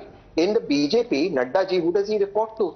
Show that visuals. Ask your camera team to please show the visuals of how Amit Shah ji holds Nadda ji by the hand and pushes him aside physically. Pushes Nadda ji aside while going to wave out to people. Please show those videos. And Nadda ji is the president of the BJP. This doesn't happen in Congress. Democracy much. Listen. The Congress has a process of election. GVL Narasimha Rao responding to you. GVL Narasimha Rao. Please allow me to finish my other part. GVL Narasimha Rao. Allow me to finish my other part. Other part से पहले ही objection आ गया है. 1 minute. Objection sustained. Respond GVL Narasimha Rao. I'm coming to you, Sandeep ji. Yes. Navika, if the friends from the Congress party want to indulge in such magnitude of self-deception, and if they want to make people believe that this is causing Congress party any good, I think they are doing a great disservice to themselves. I think the Congress would have been better off rather than putting up this entire tamasha. I would call this a tamasha and nothing more. And insecurity that was visible all along. Indiscipline that was available, that was visible all along. So the Congress party during this process of putting up this tamasha has further weakened itself. I think as a member of the ruling party, I'm really concerned. This party is going completely out of focus. This party is certainly gone to a point of no redemption. This party is completely, and they're not even willing to acknowledge the problem. I think that is what that's what clearly that's what visible on the board. The Congress party is going to a point of no return. They may have two governments today. I think come 2024, they will not get again principal opposition status. Neither will they be in power in any state. If they do not realize their own problem, I want to ask a simple question. I know everyone is saying that Mr. Kharge is the next president without the election having been conducted, because all the friends from the Congress party want to say that Shashi Tharoor is irrelevant. This is because it's a side tamasha, and he's a part of the tamasha. He's been reduced to a caricature. Shashi Tharoor has been reduced to a, simply as you said, a cameo appearance. I don't want to say that. Is the Congress party even willing to survive? Is there a urge within the Congress party? Vivek Bansal is responding to you. Vivek Bansal is responding to you. Vivek Bansal. This is political self-immolation. This is what I am saying. What they want to convey, that it is not an election, so they would say that Shashi Tharoor is irrelevant. That's what my point is. It's going to be an election, and to come with a foregone conclusion would be too immature at this moment, at this point well, of time. Premature at this stage. Sandeep Singh ji, मेरा सवाल आपसे सिर्फ इतना है, क्या 80 साल के खड़गे जी नई ऊर्जा लाएंगे कांग्रेस पार्टी में? नंबर 1। और नंबर दो सवाल ये है कि जिस तरह से सचिन पायलट को साइड कर दिया, जिस तरह से राहुल गांधी अब लिटरली डिक्लेयर ही हो गए कि वो पार्टी तो चला नहीं सकते, स्टेट्स में जिता नहीं सकते, तो क्या ये यंगर जनरेशन से कांग्रेस पार्टी समझने वाली नहीं है? ये डिसीजन फाइनल हो गया आज? देखिए, बात ऐसी नहीं है। पहले भारतीय जनता पार्टी कहती है कि गांधी परिवार से ही अध्यक्ष आएगा, गांधी परिवार से ही अध्यक्ष आएगा। जब गांधी परिवार से अलग हटके निष्पक्ष चुनाव होने लगा, तो भारतीय जनता पार्टी के और आरएसएस की विचारधारा के, आरएसएस के लोगों के पेट में दर्द हो गया। जो व्यक्तिगत तौर पे नरेंद्र मोदी जी, अमित शाह जी चाहते ही नहीं कि गांधी परिवार, तो डॉक्टर बाबा साहब अम्बेडकर, गांधी जी तमाम विचारधाराओं को लेकर चल रहा है, उसी विचारधाराओं को लेकर कांग्रेस पार्टी के अंदर निष्पक्ष चुनाव हो रहा है। इसी निष्पक्ष चुनाव से भारतीय जनता पार्टी डरी हुई है। कभी भारत जोड़ो यात्रा में तरह तरह के फेक वीडियो चलाती है। संदीप, इनकी नेता स्मृति ईरानी जी, थोड़ा सोच तो लीजिए। राहुल गांधी जी को आपके पास दो राज्य हैं, और वो 2 राज्य अगले साल चुनाव में जाएंगे, तो आपकी पार्टी बचेगी कि नहीं बचेगी इसका कोई गारंटी नहीं है, और आप कह रहे हैं भारतीय जनता पार्टी डरी हुई है। Suhel Seth, last one line to you. Sandeep ji, मैं हर वक्त यही सोचता हूँ कि जब किसी को पॉलिटिकल एनालिस्ट बोला जाता है ना, तो एनालिसिस पैरालिसिस बन जाता है। चुनाव नहीं, खुद के चुनाव नहीं। संदीप जी, समय की कमी है, माफ कीजिएगा संदीप जी, कमी है। Ignoring everybody's status. Suhail said 30 seconds to you before I wrap up the debate. Yes, Suhail. 1 minute. The Congress spokespeople also go as if they are on a padiyatra. They keep talking. Even when the question is being asked to someone else. थोड़ा रुक जाइए भैया।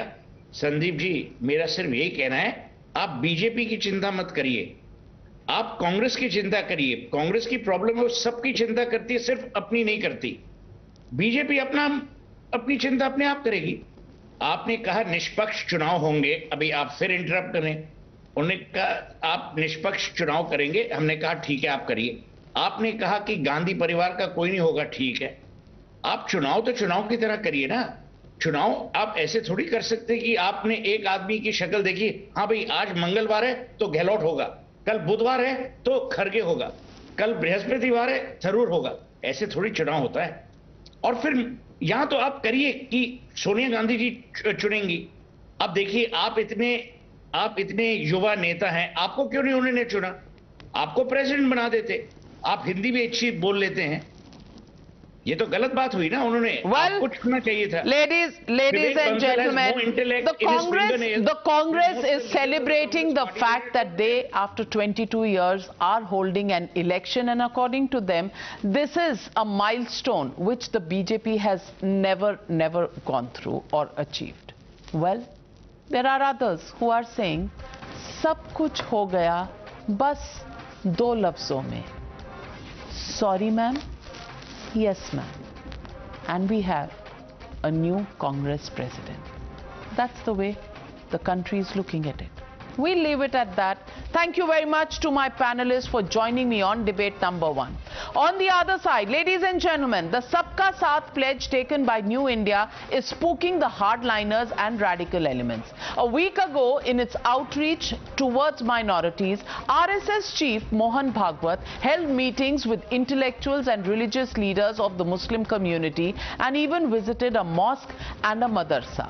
He met Chief Imam of the All India Imam Organization, Umar Ahmad Ilyasi. Bhagwat went to his house for an interaction on how to strengthen communal harmony.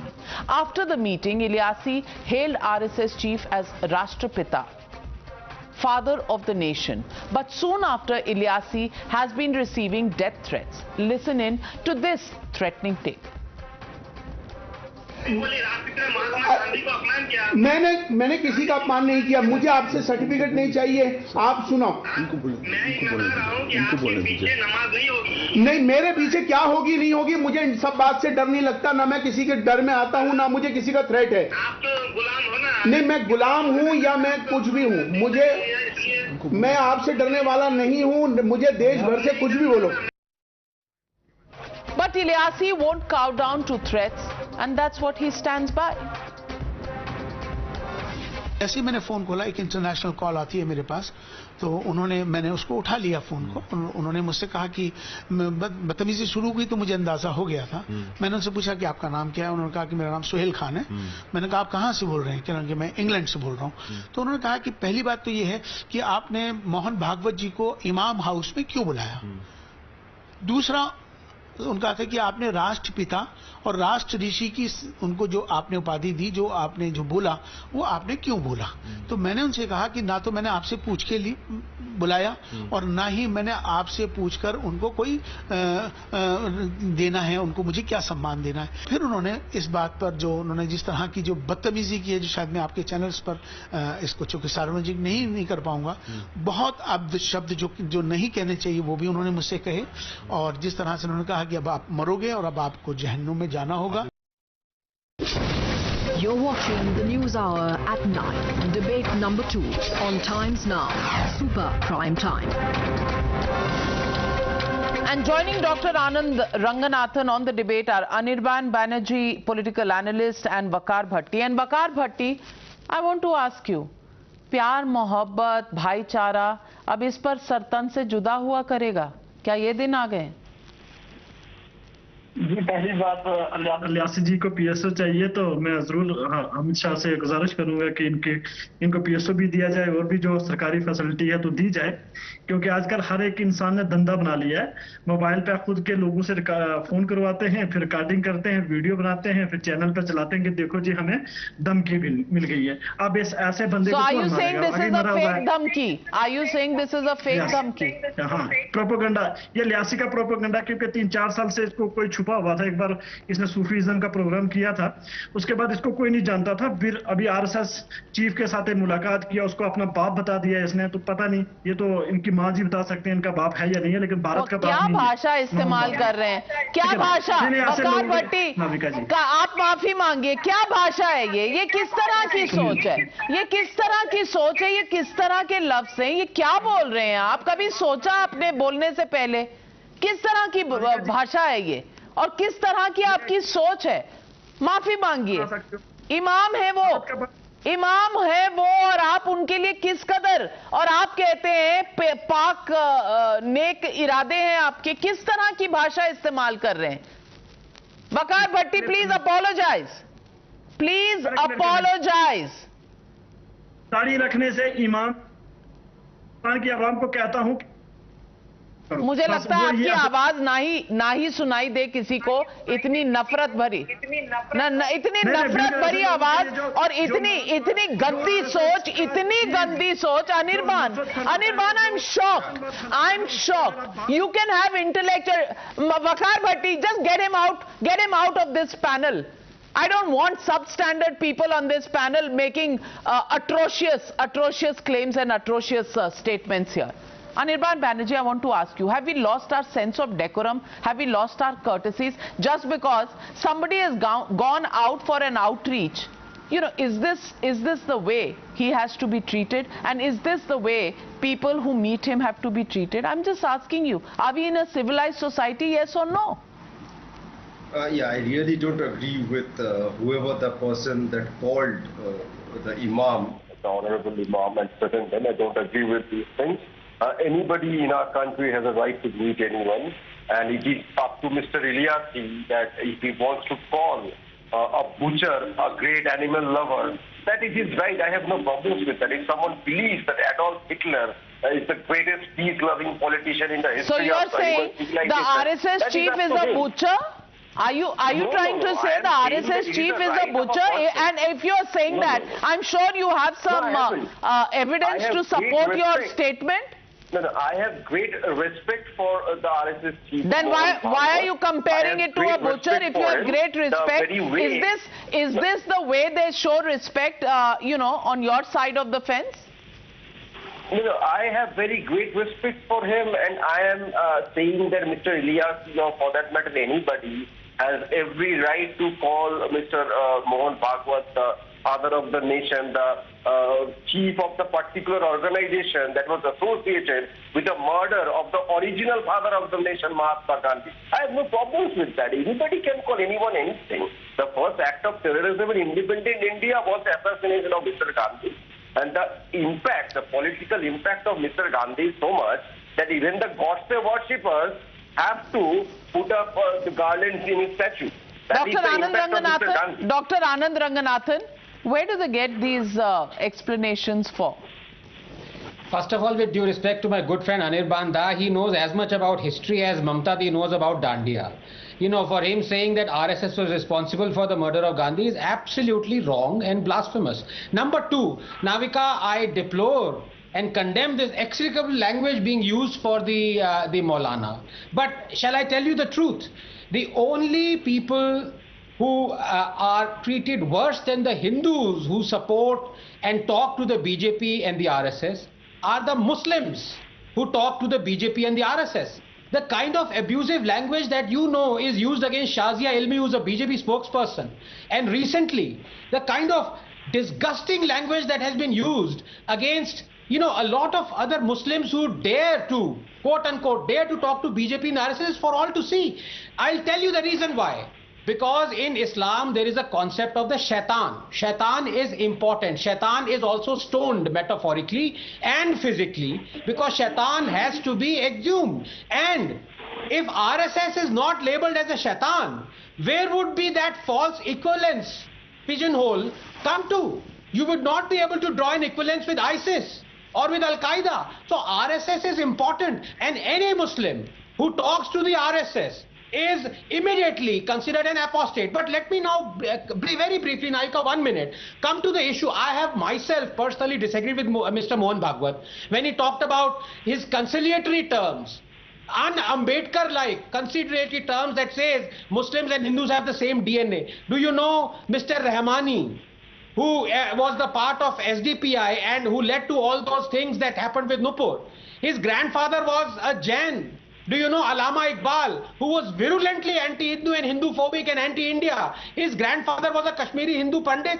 Once you change, once you convert, you are supposed to discard all this quote-unquote metaphorical DNA that you may have that may be similar. And number two, why do they hate the RSS so much? Is it Mr. Mohan Bhagwat who has said no one has the right to be worshipped but Shiva 4062? Or those who deny the Vedas, their necks will be shackled 4070, or Muslims are the worst of creatures 98-6, or fight against those who do not believe in Vishnu and who do not adopt Hinduism, fight them until they give, and the jizya while they are humbled 929. Galti kya hai Mohan Bhagwat ki? Koi ye batayega? Anirban, you want to respond to that? Yeah, regarding the DNA thing, I mean that DNA is not really a metaphoric thing or a religious thing, it's a biological thing. And therefore the DNA of human beings, of Homo sapiens, all around the world, as far as my knowledge goes, is the same. whether they are Hindus, Christians, Muslims, Jews or whatever, the DNA, if you are an Homo sapien, has to be identical with another Homo sapien. He's teaching you science. He's teaching you science, Dr. Anand Ranganathan, and only he can. Just like he is wanting to preach to you Sabka Saath. Anirban, I already said Mr. Bhagwat meant in a metaphorical sense. I consider myself and you, I consider you as Ethiopian. We are all descendants of Lucy. So our DNA is of course the same, and 98.4% of chimpanzee DNA is identical to the Homo sapiens. But that's what Mohan Bhagwat meant, did he? You also know that. What he meant was that everyone, 99%... Sir, that is the reason I said that if anybody wants to consider a butcher to be an animal lover, that is his or her right. I have no problem with that. Now, repeatedly you say RSS or Mr. Mohan Bhagwat was a butcher. Do you have any claims to substantiate that? Why did I say that? Where did I say that? You should have the courage enough. You know, you should have the courage of conviction to produce evidence. Otherwise, Anirban Banerjee, you will land up in courts. And this is not the platform which is going to endorse your views, because people who have called RSS names, including Mr. Rahul Gandhi, have had to go back and apologize. I just want to say this. This is not about the RSS. This is not about an imam. This is about a hand of friendship, which we as human beings must extend to each other. After all, we have to coexist. If there is animosity between communities, there is a problem, there is volatility, and everybody is said to be saying that this Sarkar and this DNA spreads hatred, नफरत फैलाते हैं. और जब प्यार मोहब्बत का, दोस्ती का हाथ बढ़ाओ तो कहते हैं इट्स अ शैम. ना इसमें खुश ना उसमें खुश. अरे भाई, चाहिए क्या? Is it impossible for human beings to just be that? Human beings coexist absolutely normally because we live together in the same country, and the biggest common factor between us is the fact that this identity of being Indians keeps us together. Now, is that so very difficult to accept? I'm just asking. Why do we create such a fuss about this as well? Why threats? Why? Why? Let's leave it at that, and let's think about it on why we are spreading hate. And is this not hate? Why blame anybody else? Thank you, ladies and gentlemen, for joining me on the News Hour. Good night, be safe, have a safe weekend, and I'll see you back again next week.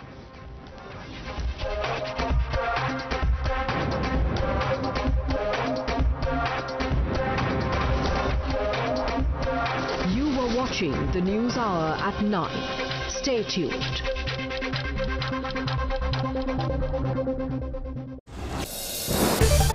अच्छा, मुझे एक बात बताइए. हाँ.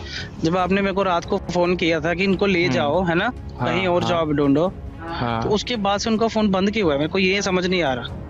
भैया, आपको सारी बात समझाएंगे. अभी आप आधा घंटा दीजिए, आधे घंटे बाद बात करते हैं. चलो ये भी मानता हूँ, चलो जो भी है. मेरे को ये समझ नहीं आ रहा, आपने अपना पर्सनल फोन कैसे दे दिया पूरी रात के लिए? भैया, मेरा पर्सनल फोन क्या है, मेरे फोन में क्या है, ऐसा कुछ नहीं, ऐसी बात नहीं है. जैसे मेरा कोई पर्सनल फोन है, मैं पूरी रात के लिए किसी को थोड़ी ना दूंगा.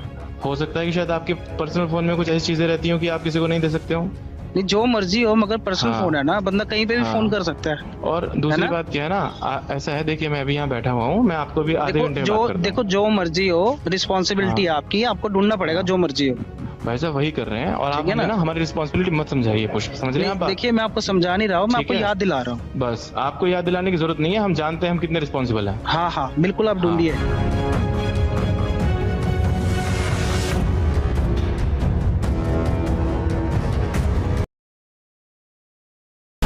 The most pressing issue, the most informed minds, a free and fair exchange. Converse India with Rahul Shivshankar. आपको सब फिल्म स्टार ही चाहिए खतरा में? नहीं, हेमा कन्हैया जी ने भक्त चाहिए जी. राधे राधे. कल रात की सावन का He will also become.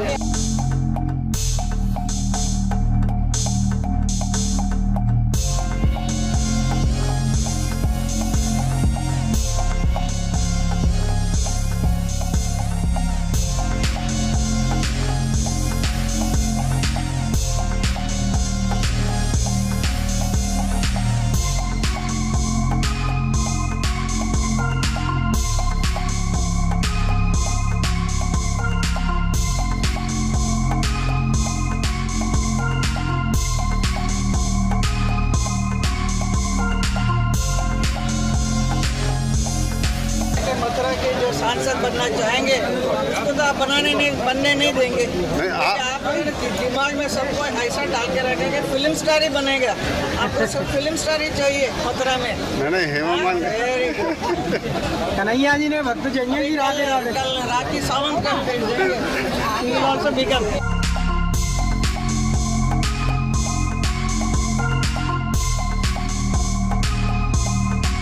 बहुत अच्छी बात है। आपका क्या विचार है इस बार? आप मेरा विचार क्या मैं बताऊं? मेरा विचार भगवान के ऊपर है। Lord Krishna will do it. The News Hour at 9.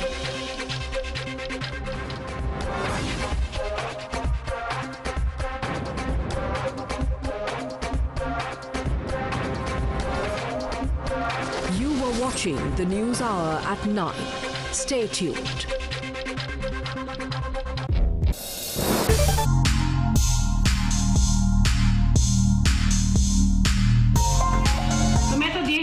के लिए ही पैदा हुई हूँ और मैं देश की सेवा करना चाहती हूँ और क्यों नहीं हमारे मोदी साहब हमारे प्रधानमंत्री जी चाय बनाते बनाते प्रधानमंत्री जी पीएम बन सकते हैं तो मैं बॉलीवुड में काम करते करते सीएम क्यों नहीं बन सकती हूँ? डेफिनेटली मैं बनूंगी। आप सबका आशीर्वाद चाहिए।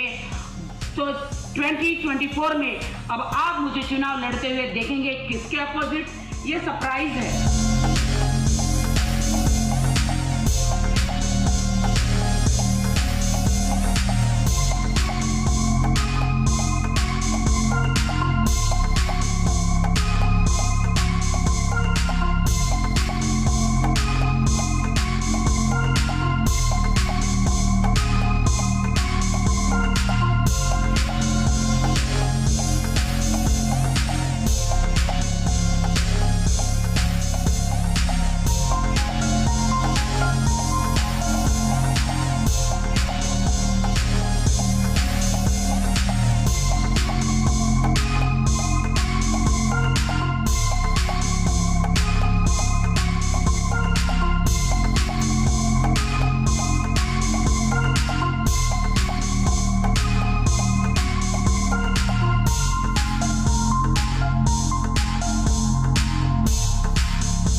welcome. You are watching the News Hour Agenda. I'm Padmaja Joshi.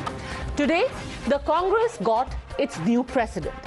Yes, there might be a process which is lying ahead of the Congress party, and there are 3 people who are in the running, in the race for the post of Congress president. But let's face it, the result was more or less already decided. And that became very, very clear. It became very clear that Mallikarjun Kharge will get the top job in the party because of the way in which the entire rank and file of the party, anyone in the party, rallied behind Kharge, so much so that even members of the so-called G23 were present as the proposers for Mr. Kharge. Massive support for him was on display as both Ashok Gehlot, Digvijay Singh flanked Kharge as he filed his papers. Among those who surrounded him were also Prithviraj Chavan, Manish Tiwari, Bhupinder Singh Hooda, supposed to be in the G23 camp. In fact, a total of 30 people signed their names as those who proposed him as the Congress president. It's quite clear at this point that Mr. Tharoor, who goes up against Mallikarjun Kharge in this Congress president election, is more of a token candidate.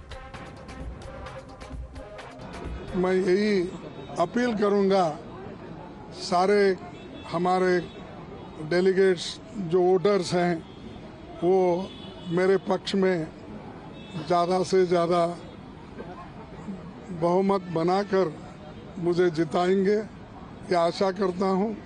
मैं जो लड़ाई हमेशा लड़ते हुए आया हूं और लड़ना चाहता हूं कि कांग्रेस पार्टी के जो उसूल हैं, जो आइडियोलॉजी है, उस आइडियोलॉजी के साथ मैं बचपन से जुड़ा हूं।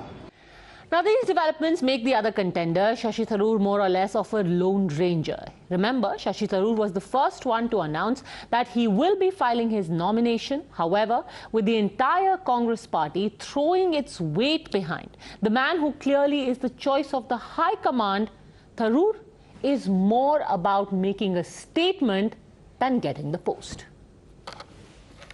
I was not prepared for the extraordinarily enthusiastic collection of Congress workers who accompanied me to outside and inside AICC headquarters, and I thank them all through you.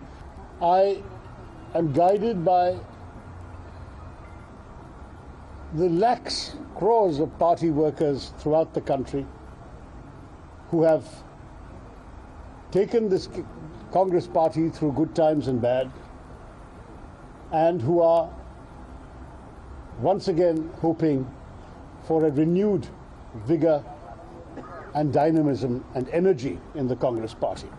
This is what I hope to bring to and through my campaign.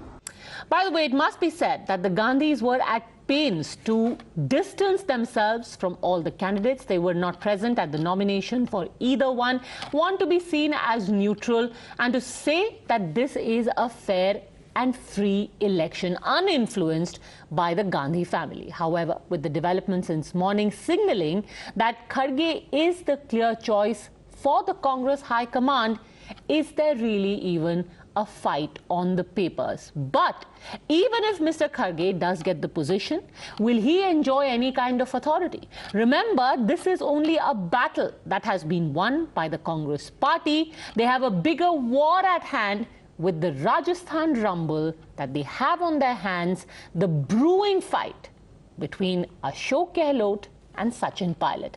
Can the new president resolve that fight? So do you think there should be a contest or should he be a unanimous candidate? No, there should be. There is a contest apparently. Sir, but that's what we wanted elections. It's a healthy thing. Sir, but what made you have the change of heart? Mr. Shashi Tharoor was one of the signatories. We will not have. No, there's no group candidate as such. As a member of the working committee, I thought that we should propose Kharge ji, who's the leader of opposition. So are you satisfied now that the elections are happening, the organizational elections? Well, I hope other changes also after the new president takes over. We will have other changes, including elections to the working committee. And we will have an inclusive thinking and collective leadership. ठीक है, अच्छी बात है, party में चुनाव हो रहे हैं, बहुत अच्छी बात है, बहुत उसका स्वागत करते हैं। देखिए, कांग्रेस में चुनाव हो रहे हैं, जनतांत्रिक तरीके से, डेमोक्रेटिक तरीके से चुनाव हो रहे हैं, जिसका हम स्वागत करते हैं। हमने सोनिया जी को धन्यवाद दिया है कि आपने एक पार्टी में फ्री एंड फेयर चुनाव कराए हैं। अब देखिए कौन पर्चा भरता है। हमने नाम कुछ सुने हैं, कुछ लोग पर्चा भर रहे हैं। क्या आप लोगों में से भी कोई पर्चा भर सकता है? देखिए, ये नहीं कह सकते। You're watching the News Hour at 10. Debate number 1 on Times Now. Super Prime Time. Ashutosh Mishra, senior journalist with us, along with political analyst Dr. Suman Raman and Shubhran Rai. My first question is to you, national spokesperson of the BJP, Shehzad Poonawalla. You had said that it's your dream to see a non-Gandhi as the president of the Congress party. Now, after Sitaram Kesri, finally your dream is going to come true, Shehzad Poonawalla. You should be the happiest person right now in India.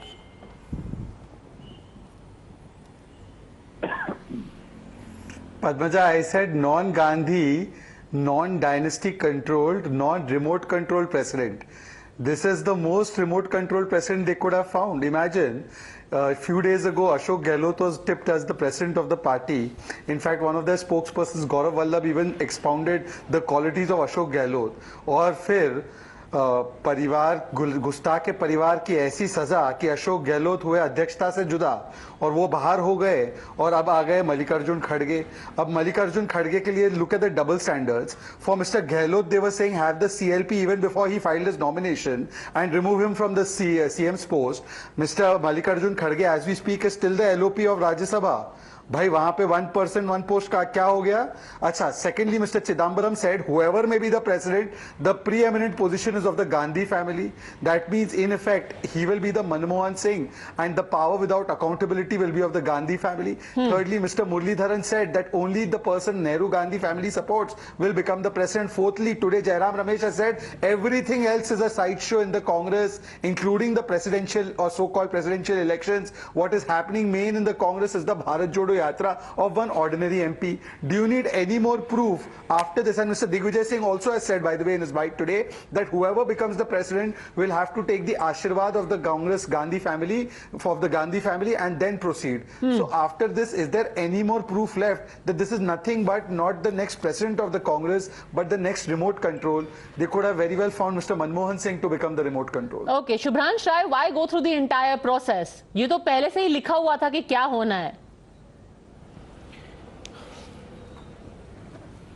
देखिए पद्मजा जी, 2-3 बातें बिल्कुल clear हैं. पहला ये कि ये जो gang groups बनाया गया था, this is a political bubble from either भारतीय Janata party Narendra Modi side, either Narendra Modi media management. ये तो क्लियर हो गया, बबल आज फट गया कि ऐसा कोई ग्रुप और गैंग नहीं था. नंबर 1. नंबर 2, क्योंकि नॉमिनेशन में हर कोई उनके साथ था. दूसरा, मैं शहजाद को एक बात बता दूं और बधाई देना चाहता हूं.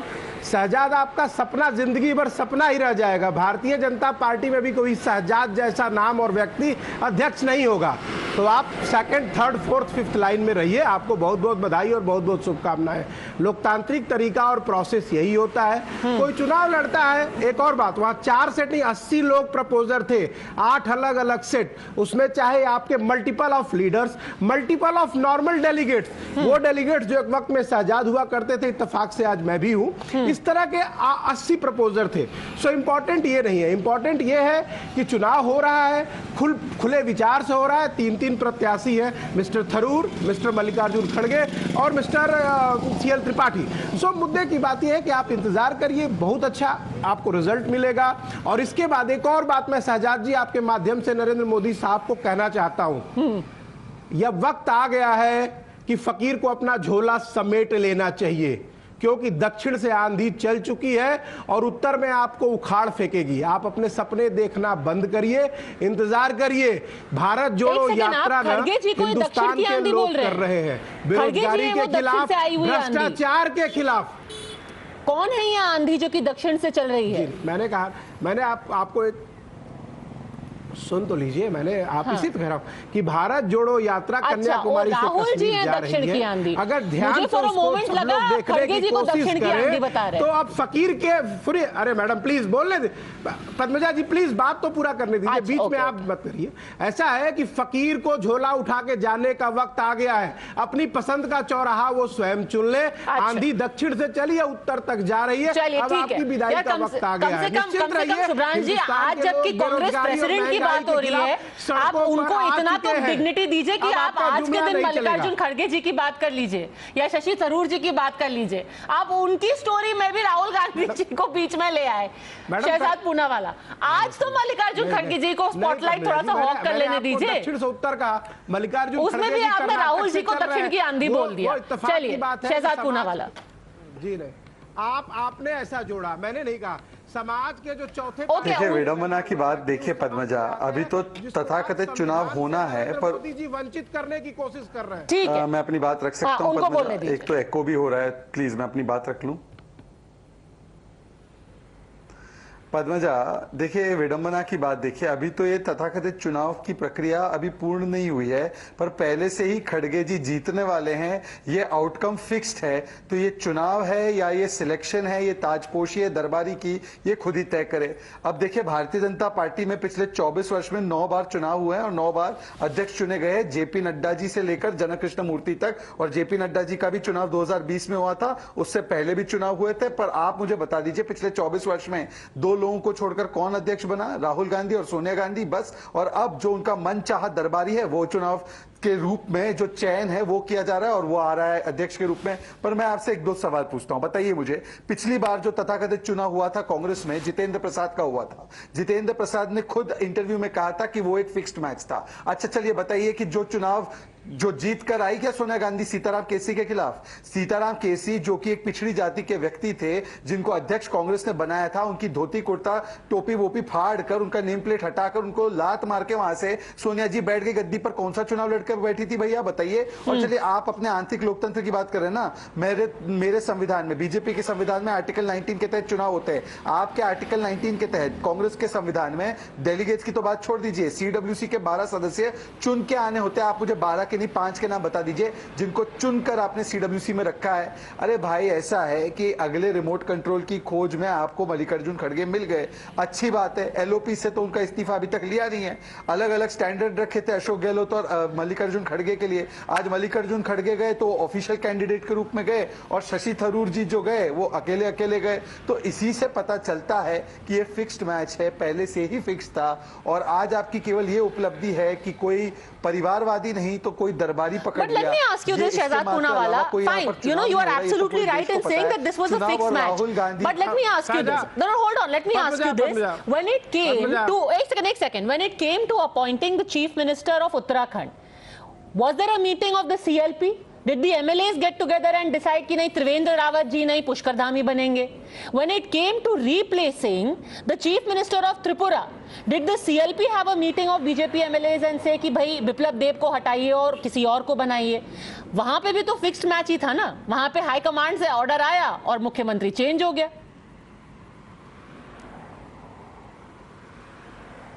No, absolutely not. In both these instances, in fact, there was a CLP. Observers went there, they conducted the CLP, and then after the CLP, the MLAs, it was not even decided that the parliamentary board or the national executive or A or B or C person will decide who the chief minister will be. The CLP itself unanimously decided that the next chief minister should be Manik Saha or should be Pushkar Singh Dhami. And if that is not believable, please understand, Mr. Pushkar Singh Dhami was chosen by the CLP. He contested the election as the chief minister. We projected him as the chief minister and we won the election for the first time in Uttarakhand. A government was repeated. If it was not the people's and the legislators' choice, he would have been rejected. But the fact is that he won the election for BJP, a first in the history of Uttarakhand. Please, so that itself shows that we have gone by a democratic process. They have gone by a parivarik process. Their parivarik process is being marketed as a loktantric process. Okay, parivarik process. Quick rebuttal, Shubhranshu Rai, and then I want to bring in Dr. Subhash Kiramaran and Ashutosh Mishra. Let me go quickly remind you, he lost his own seat, but okay, you are saying that the fact that he won the state is democratic process. Please reply कर लूं? शुभ्रांशु राय, पद्मजा जी please. Yes, एक minute, can I reply? हाँ शहजाद, 3 बड़ी बातें। पहली बात कि वो जो सीएलपी का चुनाव हुआ था वो सब अमित शाह के पास हुआ था, रबड़ स्टैम्प नड्डा जी का नहीं हुआ था, पूरा देश जानता है। दूसरा, 3 दिन पहले नड्डा जी का चुनाव हुआ, कौन सा इलेक्शन मैनिफेस्टो जारी हुआ था, अगेन 1.5 लोगों ने एक रबड़ स्टैम्प को बना दिया। तीसरी इंपॉर्टेंट बात, जस्ट रिमेंबर वन वर्ड, पिछले 22 सालों में जितने भी भारतीय जनता पार्टी का अध्यक्ष कभी चुनाव हुआ है, कोई नॉमिनेशन फॉर्म भरा गया आपने देखा है? टेलीविजन स्क्रीन पे कहीं है? किसी भी गैलरी में, किसी भी स्टूडियो में है? अगर आप आपके पास दम है तो कल आर्टिकल 19 सेक्शन 9 जो भी आपके पास है कल लेकर टाइम्स नाउ के शो पर आ जाइएगा प्लीज। जस्ट रिमेंबर, एक बात याद रखिए, पूरा देश जानता है देश को 1.5 लोग चला रहे हैं और रबड़ स्टैंप अपॉइंटेड 2 दिन पहले भाजपा में हुआ था। आपके पास फॉर्म है तो झूठ की चलती फिरती दुकान है, क्यों बात कर रहे हो? आपको फॉर्म दिखा रहे हैं शहजाद पूनावाला। हमने नड्डा जी को देखा, ना हमने अमित शाह जी को देखा, ना राजनाथ सिंह जी को देखा, ना उससे पहले गडकरी जी को देखा। किसी के पास नहीं है, ना उनके नॉमिनेशन की प्रक्रिया है, ना उनके राइवल की प्रक्रिया है। किसी के पास फॉर्म नहीं है। Bharatiya Janata Party Shubhransh Rai, I think Shehzad Poonawalla wants to show you something. Let's quickly let him show. Then I really must go across to Sumansi Raman as well. Madam ऐसा है ना, ये इसके पास कोई ब्लफ पेपर होगा जब पूरी दुनिया आपके पास पहले से कैसे ब्लफ पेपर? अरे उनको दिखाने तो दीजिए। पार्टी के बारे में ज्यादा जानकारी अपनी पार्टी का तो आता पता नहीं है। ये ही is a bluffer. Okay, now this is not fair. If you ask for evidence, let him show it. Shehzad Poonawalla, Rajasthan में पार्टी संभाल लो। शहजाद पूनावाला, आप उस पेपर को ट्वीट कर दीजिए, टैग करके बात खत्म। हाँ, पद्मजा आवाज साफ नहीं आ रही, अगर वो लगातार बोलते रहेंगे तो किसी को कुछ समझ में नहीं आएगा। देखिए, अरे भाई क्या इनकी बीमारी क्या है भाई, सुन भी लीजिए। हाँ Padmaja, look, before the election of JP Nadda ji was held, where he got elected unanimously on 20th of January 2020, before that, in the preceding 6 months, we had 75% booth committees, 75% mandal committees, 75% of the state legislative committees, and the national committee, which constitutes the electoral rolls. All of them, elections were held, the data was sent to the election commission, then a schedule of the election was announced. And this process is followed under Article 19 for all our 9 presidents who've been elected in 24 years. There is no exception, no if but, and the fact of the matter is that anybody, right from a poster chipkane wala to a booth level worker of our party, can ascend to the throne of the party president. But please tell me, in the Congress party, unless if you have the Nehru Gandhi Parivar's blessings or you are belonging to the Nehru Gandhi family, can you become the president? In the last 24 years, tell us which incident has taken place where a person who was other than the High Command's choice or the High Command itself that became the president. आपका नाम शहजाद है, Bharatiya Janata party में आपको poster banner चिपकाने हैं। The president election is not for you. Okay? Understand? Not for you. हमें तो poster banner चिपकाने में बहुत आनंद आता है। हमें अपनी पार्टी का प्रचार करने में, विचारधारा का प्रचार करने में, पोस्टर बैनर चिपकाने में हमें बहुत गर्व महसूस होता है। कम से कम हम देश को कम से कम हम लूटने का काम नहीं करते। देश को जो है हम लोग एक परिवार के नाम पर चिपकाने का काम नहीं करते। नो पॉलिटिकल पोस्टर बैनर अपनी Shubhran ji, this is not about Shehzad and about personal attacks on him. Let's keep this about Mr. Kharge and Mr. Tharoor. Dr. Sumansi Raman, why Mr. Kharge? Here is somebody who is in the Rajya Sabha as opposed to, let's talk even within the Congress party. At least Mr. Shashi Tharoor is in the running. He is younger. He has been a diplomat. He has got exposure. He is elected member of the Lok Sabha. But yet, somebody like Mr. Kharge is chosen. Why? Before that, Padmaja, I want to really congratulate Shehzad because, the ability to, he belongs to a party which has Mr. JP Nadda, who is an unelected remote control party chief. And he actually has the ability to actually criticize the Congress for having a remote control. Does anybody in this country seriously believe that Mr. Nadda calls the shots within the BJP and not the Prime Minister or Mr. Amit Shah? What are we talking about? Yes, the Congress election is not perfect. It is far from perfect. It is flawed. But at least it is an election. At least there are 9,000 delegates. At least some votes are going to be cast. Yes, I do disagree with this unofficial official candidate that Mr. Kharge is being made out to be. But the fact is, at the end of the day, he is a veteran politician. Now, you may like him, you may not like him. He's won elections only 10 times as an MLA, and twice he's been a member of parliament. Sir, the now point is, former union minister. First of all, this election is a token. Then the presidentship itself will be a token. If yesterday, Mr. Kamal Nath, after a meeting, has said, listen, it doesn't matter who is going to be the president, it will be the Gandhis who call the shots. Padmaja, one minute. Mr. Madhusudan Mistry, a few hours ago, I don't know, you wouldn't have put that out because of obvious reasons. He said very clearly, the Congress president is not supporting any specific candidate in this election. Now, this was clarified. What do you expect Mr. Mistry to say? Shashi Tharoor, 1 minute. Shashi Tharoor himself has tweeted that. The statement made saying that the clarification that the Congress president is not supporting anyone in this particular... So, two parts to this. One, what do you expect Mr. Mistry to say? Two, I don't know if you heard what I said right at the beginning of the show, and I said the Congress president has taken pains to show that they do not seem aligned with anything. Contrary to what you think my compulsions are, because of which I can't state these things, I said it right at the top of my show. But anyway, not a problem. Did you carry Mr. Mistry's press briefing? Sir, you don't decide my rundown, na? You don't come on my show and try and decide my rundown. If you're interested, I will call you up at 9 p.m. and tell you to make my rundown and what bites I should run and what I shouldn't run. Anyhow, I more than welcome extra hands on the job, so you're welcome to make my rundown tomorrow. What bites I play also you have to decide, you put them in the rundown. Shahzad Poonawala, respond. Is it not an important... I said it in my read saying that the Congress High Command was at pains to show they are not aligning with anyone. Now, anyway. Therefore, there is a contest. Now the contest may... Padmaja, if I may. ...be flawed. There is a contest. Can we respond when you take our names Poonawala. respectively so that we only respond when we call you? Shahzad Poonawala, go on.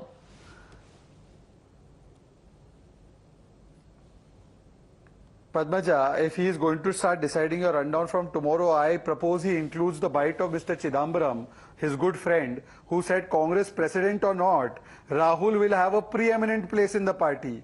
भाई ये भी run down में ये include करवा देना पद्मजा के। अच्छा देखिए ऐसा है, जाकी रही भावना जैसी देखी मूरत तिन तैसी, मतलब कि जैसे मन में इनकी भावना है, गुलामी का इनके अंदर बीज है, तानाशाही का बीज है, तो हर जगह इनको गुलामी और तानाशाही दिखेगी। भाई साहब, let me inform you that Nadda ji, prime minister Amit Shah and all others are part of a parliamentary board in this party, and therefore if they take a decision they take it collectively. All the important decisions in this party are not taken by a single individual, even the president doesn't take them individually, they are taken by the parliamentary board. पर आपकी विवशता ऐसी है कि you have been run by one person, by a single person entity. Your private limited company is actually a one person company, so therefore you feel every decision is taken by one person. No, Nadda ji also does not take all the decisions. Parliamentary board in our party is the highest decision making body. Prime Minister is also there, Amit Shah ji is also there, Nadda ji is also there, BL Santosh ji is also there. They all collectively sit and they decide what to do for the party. This is the difference between us and you, कि हमारे में लोकतंत्र कूट कूट कर है, आपके अंदर परिवार तंत्र है, और इसीलिए मैं कहता हूँ this is it possible? Tell me, Shehzad. North Korea is also cocking a snoop and saying ये चुनाव है, जहाँ पर मंजूरी लेने चले गए थे madam Prime Minister or Mr. Amit Shah to get anywhere in the BJP today. Tell me honestly, yes, it's possible. You don't need the support or backing of the Prime Minister or Mr. Amit Shah to get to the top in the BJP. Let me answer this also, Padmaja. Padmaja, let me answer this also. मैं Padmaja में answer कर रहा हूँ इसका, अरे मैं जवाब दे दूँ। देखिए ऐसा है mister Suman C Raman, our party is known for कार्यकर्तास हु पुट पार्टी अबव पद, नीति अबव नेता एंड विचारधारा अबव व्यक्ति, and therefore please tell me the history of the Congress and the BJP. The BJP how many time, अरे भाई सुन तो लीजिए ना सर, ऐसे आप बीच में इंटरप्ट करेंगे तो कैसे होगा, आप सुन तो लीजिए।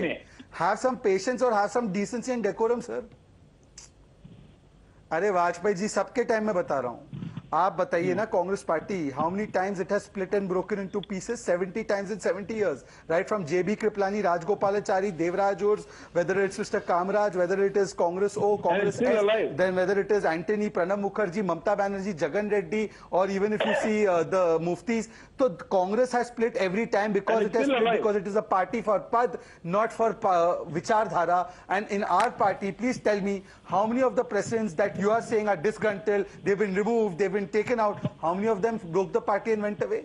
You can't find even one. What happened to Mr. Bangaru Lakshman? Do you remember you had a president called Bangaru Lakshman? सब शेयर होल्डर हैं, सब एक पार्टी के पारिवारिक तंत्र के हैं, हमारे यहाँ लोकतंत्र है, नीति से जुड़े हुए हैं, विचारधारा से जुड़े हुए हैं। Okay, I'm going to leave it at that. I'm going to leave it at that. I'm completely out of time. I'm completely out of time. But party leaders are on bail. I really apologize, Mr. Ashutosh Mishra, but we really have, another guest waiting.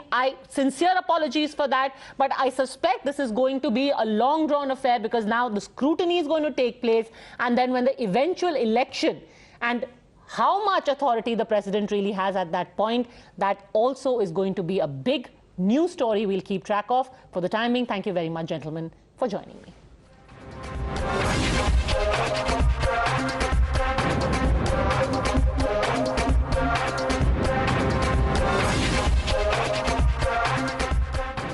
A day after the Tamil Nadu government denied permission to the RSS to hold a rally on the 2nd of October, the Madras High Court today said the rally can be held on the 6th of November. Last week, the High Court had directed the state government to allow RSS to hold a rally on the 2nd of October. However, the government then approached the court, citing intelligence reports from central agencies indicating potential law and order problems in the aftermath of a ban on the PFI. Today's verdict came after an outraged RSS filed a contempt petition against officials and the police for not granting permission for the rally despite the earlier court order, and won. Vindicated, the BJP is now accusing the DMK government of being anti-Hindu, but the alliance in power says that a rally by the RSS would lead to communal tensions. And all of this comes at a time when, anyway, the BJP, which is trying to find its feet and increase its presence in Tamil Nadu, is going all guns blazing for the ruling party. They are fascist. They should not have any political activity or cultural activity here in Tamil Nadu. This is our stand. So definitely we will oppose. In front of, we will submit memorandum to the government of Tamil Nadu. They will create violence among downtrodden people in the name of religion and caste. All right, joining us now on the Newshour agenda is the Tamil Nadu BJP chief, Mr. K. Annamalai. Thank you very much for speaking to us. First, tell us about the grounds for your challenging the Tamil Nadu government's decision denying permission to the RSS rally, which was initially scheduled for the 2nd of October.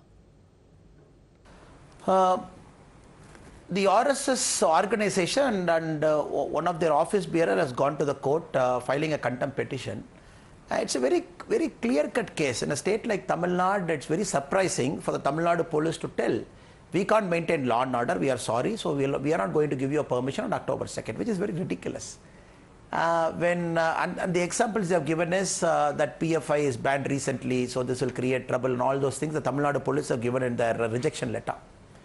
PFI is very active in Kerala. When the Kerala government is able to do the route march on October 2nd, when the nearby state Puducherry is able to do, when all the other states are able to do, the Tamil Nadu police order is a clear-cut pressure tactics done by the DMK party and the government machinery, and the government machinery is given that order. That is very clear.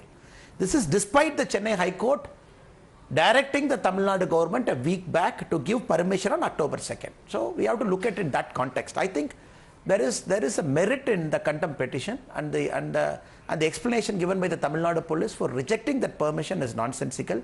But it's not just the RSS. The DMK government has also denied permission for the communal harmony rally that was called for by its own ally, the VCK, and on the same day. Then how's their bias? Sir, if the DMK government is really interested in protecting law and order of the state, before the PFI ban happened, you would have seen the kind of petrol bomb attacks that happened in Tamil Nadu, which is unlike a state like Tamil Nadu, which generally keeps law and order under its control. For the first time, we have seen 3 days, nothing, the police were kind of hands tied, and all kinds of attacks happening. At last count, more than 25 places petrol bombs were hurled. Then after BJP went hammer and tongue against the state government, then the state government suddenly woke up and they started arresting some 10-12 people. So that is an example of how the government tactically or tacitly wants to keep quiet at certain points of time and suddenly wake up and be extra aggressive in trying to prevent law and order. This is a very simple case. Somebody wants to do a route march, and this route march has happened in Tamil Nadu on multiple occasions at different levels. This is not the first time this is happening. And at one end, the CM claims that Tamil Nadu police is the best in the country. He is the best in maintaining law and order. This is one end. Other end, he says he is afraid October 2nd he can't do, he is sorry. So this clearly shows the double standards of the CM himself. The CM is very bad in terms of trying to create that separation between his party's ideology and the government's duty. It is the government's duty to give a police protection and support on October 2. If any other organization wants to take a route march, that's absolutely fine. In a democracy, everybody has got the right. But linking this to a BFI ban, when Kerala is able to do it on October 2nd, when Puducherry is able to do it, when all other states are able to do it, what is the new thing that Tamil Nadu government is seeing? This is despite the High Court in its order on September 22nd, very clear. Of course, the police can give restrictions. The police can say, you take this route, you take that route. That is a valid argument in a democracy. But blanketly banning the RSS route march simply because you don't agree with the ideology of the RSS as a party DMK, and you want to bring a personal vendetta into the government, that only shows how the sorry state of affairs in Tamil Nadu state. But don't you think that the ban on the PFI has vitiated the atmosphere? Oh, we have to understand DMK's politics. This is Karunanidhi style of politics. When you want to solve a problem, you create another problem, thereby you solve this problem. He's a master in doing it for the last 40 years. If you want to ban the RSS rally, you ask your ally VCK to start a parallel rally, you encourage it for 3-4 days, you ask him to apply for permission, then using that as a counter check, you solve it. With Tamil Nadu politics, we have seen it for many, many years, and this is exactly DMK's playbook, how they try to control an organization or stop an organization from growing. There's nothing new. And my argument is, if VCK is trying to take a rally, give them permission. What is the problem? Make sure their routes are different, RSS is an organization, 96 years old. The kind of work they do, the ideological framework they've given across the world, the pracharaks, the kind of work they do, right from Jammu and Kashmir to Northeast to Punjab to tribal parts and all parts of India. Now you're trying to compare that organization to a fringe element in Tamil Nadu. That only shows the ideological bankruptcy Tamil politics is going through now, and the ideological bankruptcy the CM himself is going through now.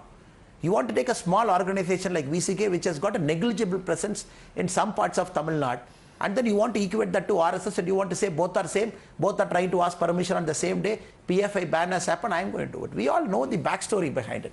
It is exact DMK's playbook. So you don't think this is precautionary?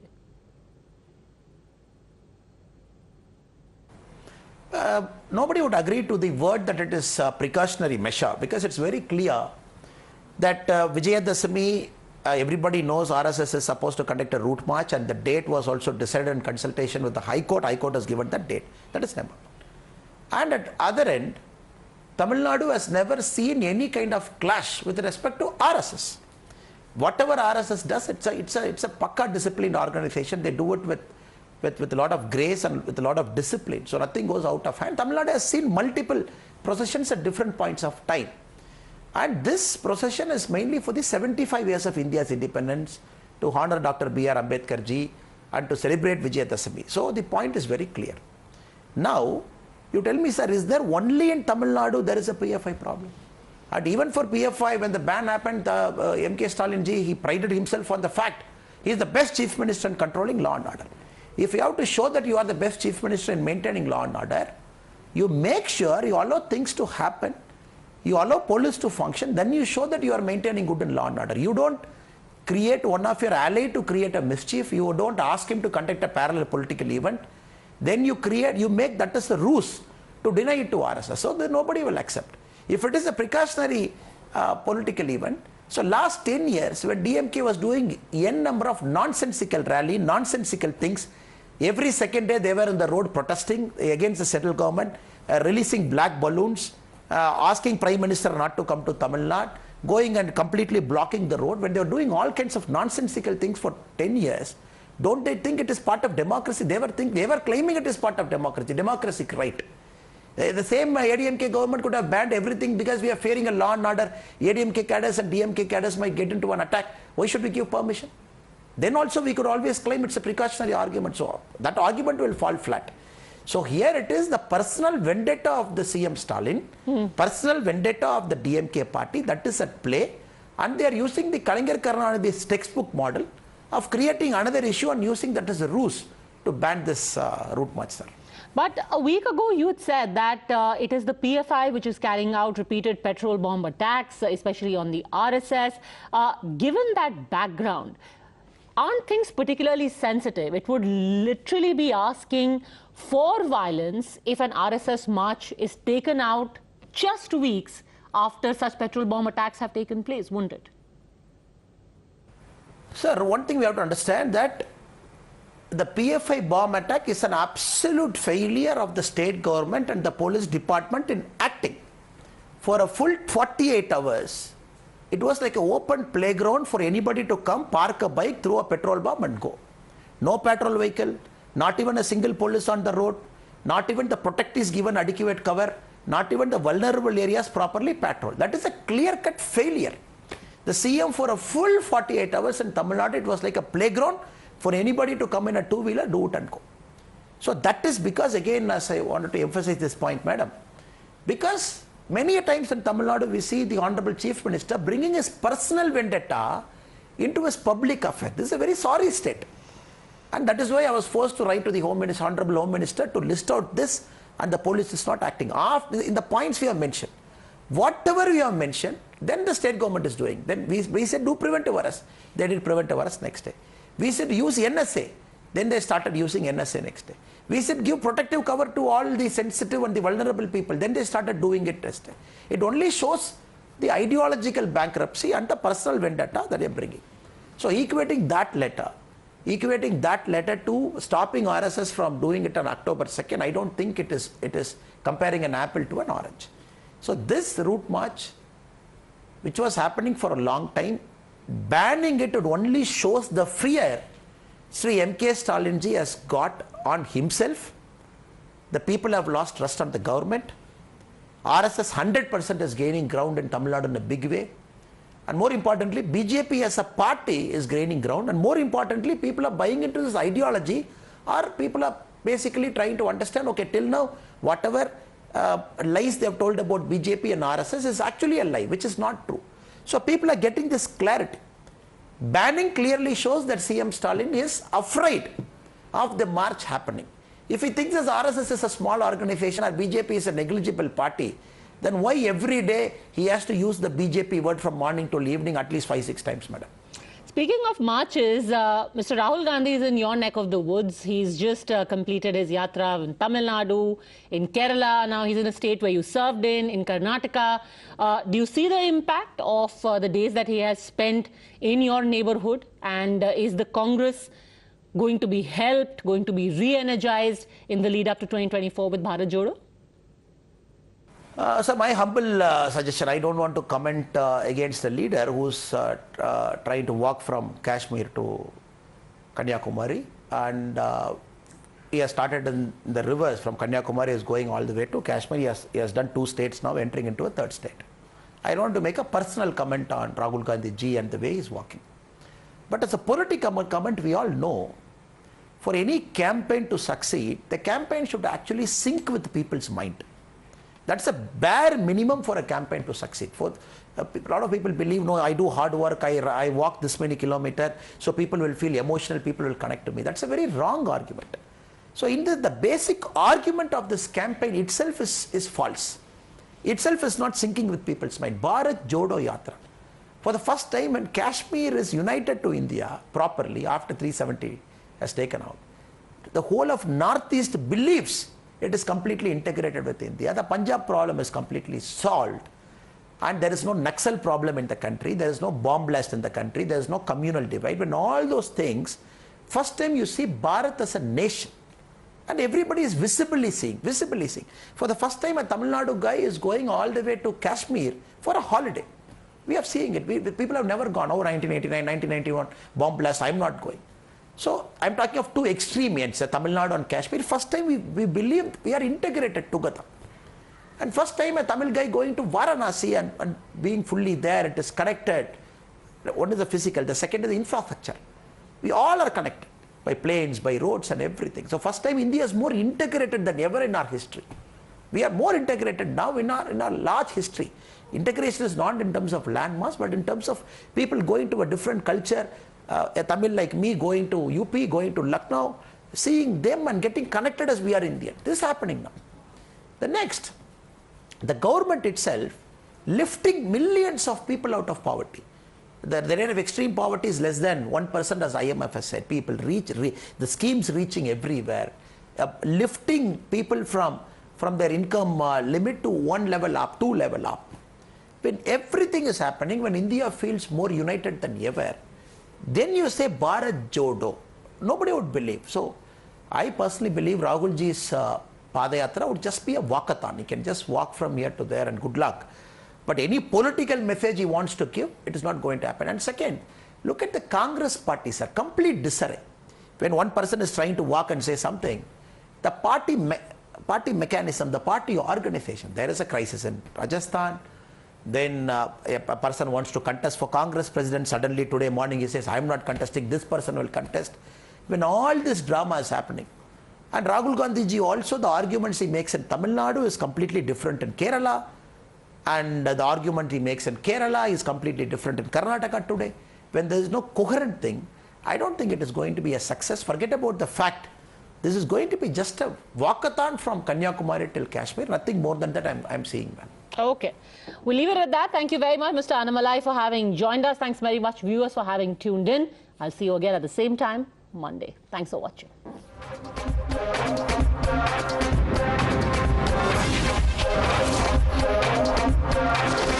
The News Hour at 10 will be right back after the break.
These were the Hawala route transactions that is being set through dubious NRI accounts, how they are busy sending money back home so that they can be used as secret donations. Now, what exactly were these secret donations? Let's do another round of News Hour at 10.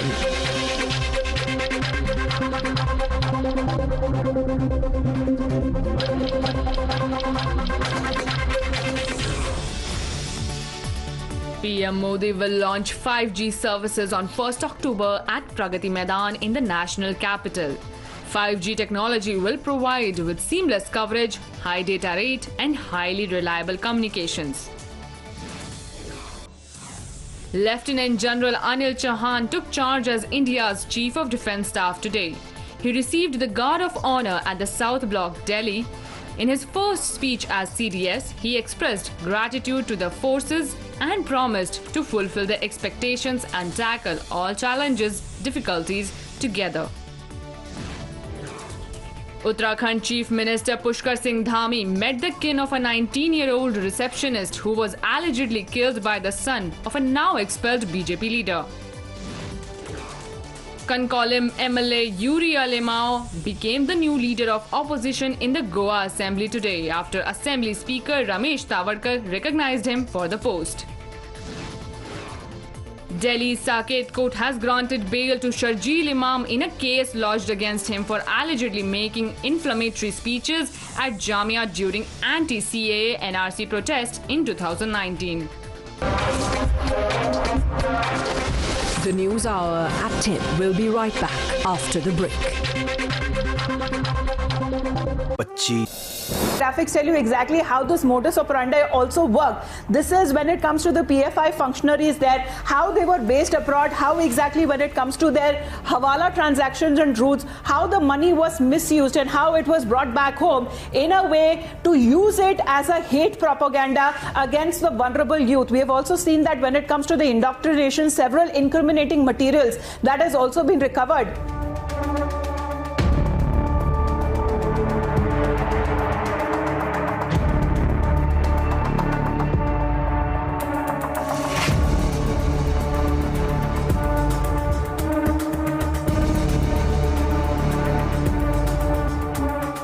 public revelations have come in from the FIRs that NI has registered in the PFI case. It goes on to show PFI's link with Al-Qaeda and foreign entities from Afghanistan as well as Saudi Arabia, how youth used to be radicalized and then sent to Afghanistan for terrorist training. Now these FIRs that Time Now has accessed shows that how physical camps used to be organized by PFI in the name of karate camps, karate school, and through these they used to be provoked with hate speeches, and by imparting this information about the alleged violence against Muslims in Jammu and Kashmir, and after radicalizing them they used to be sent to Khorasan province of Afghanistan, where they used to be given terrorist training there.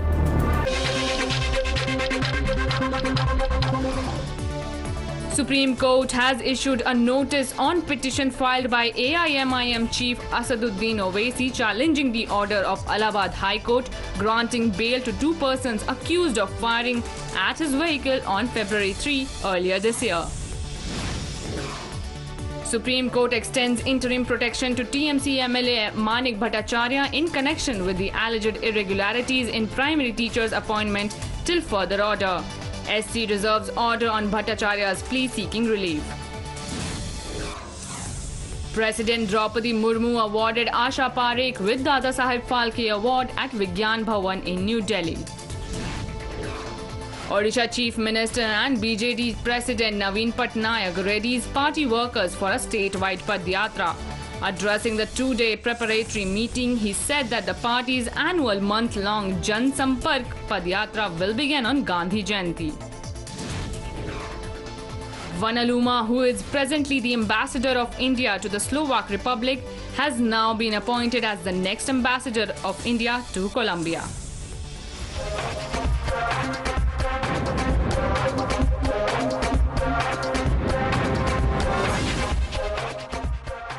अबे तू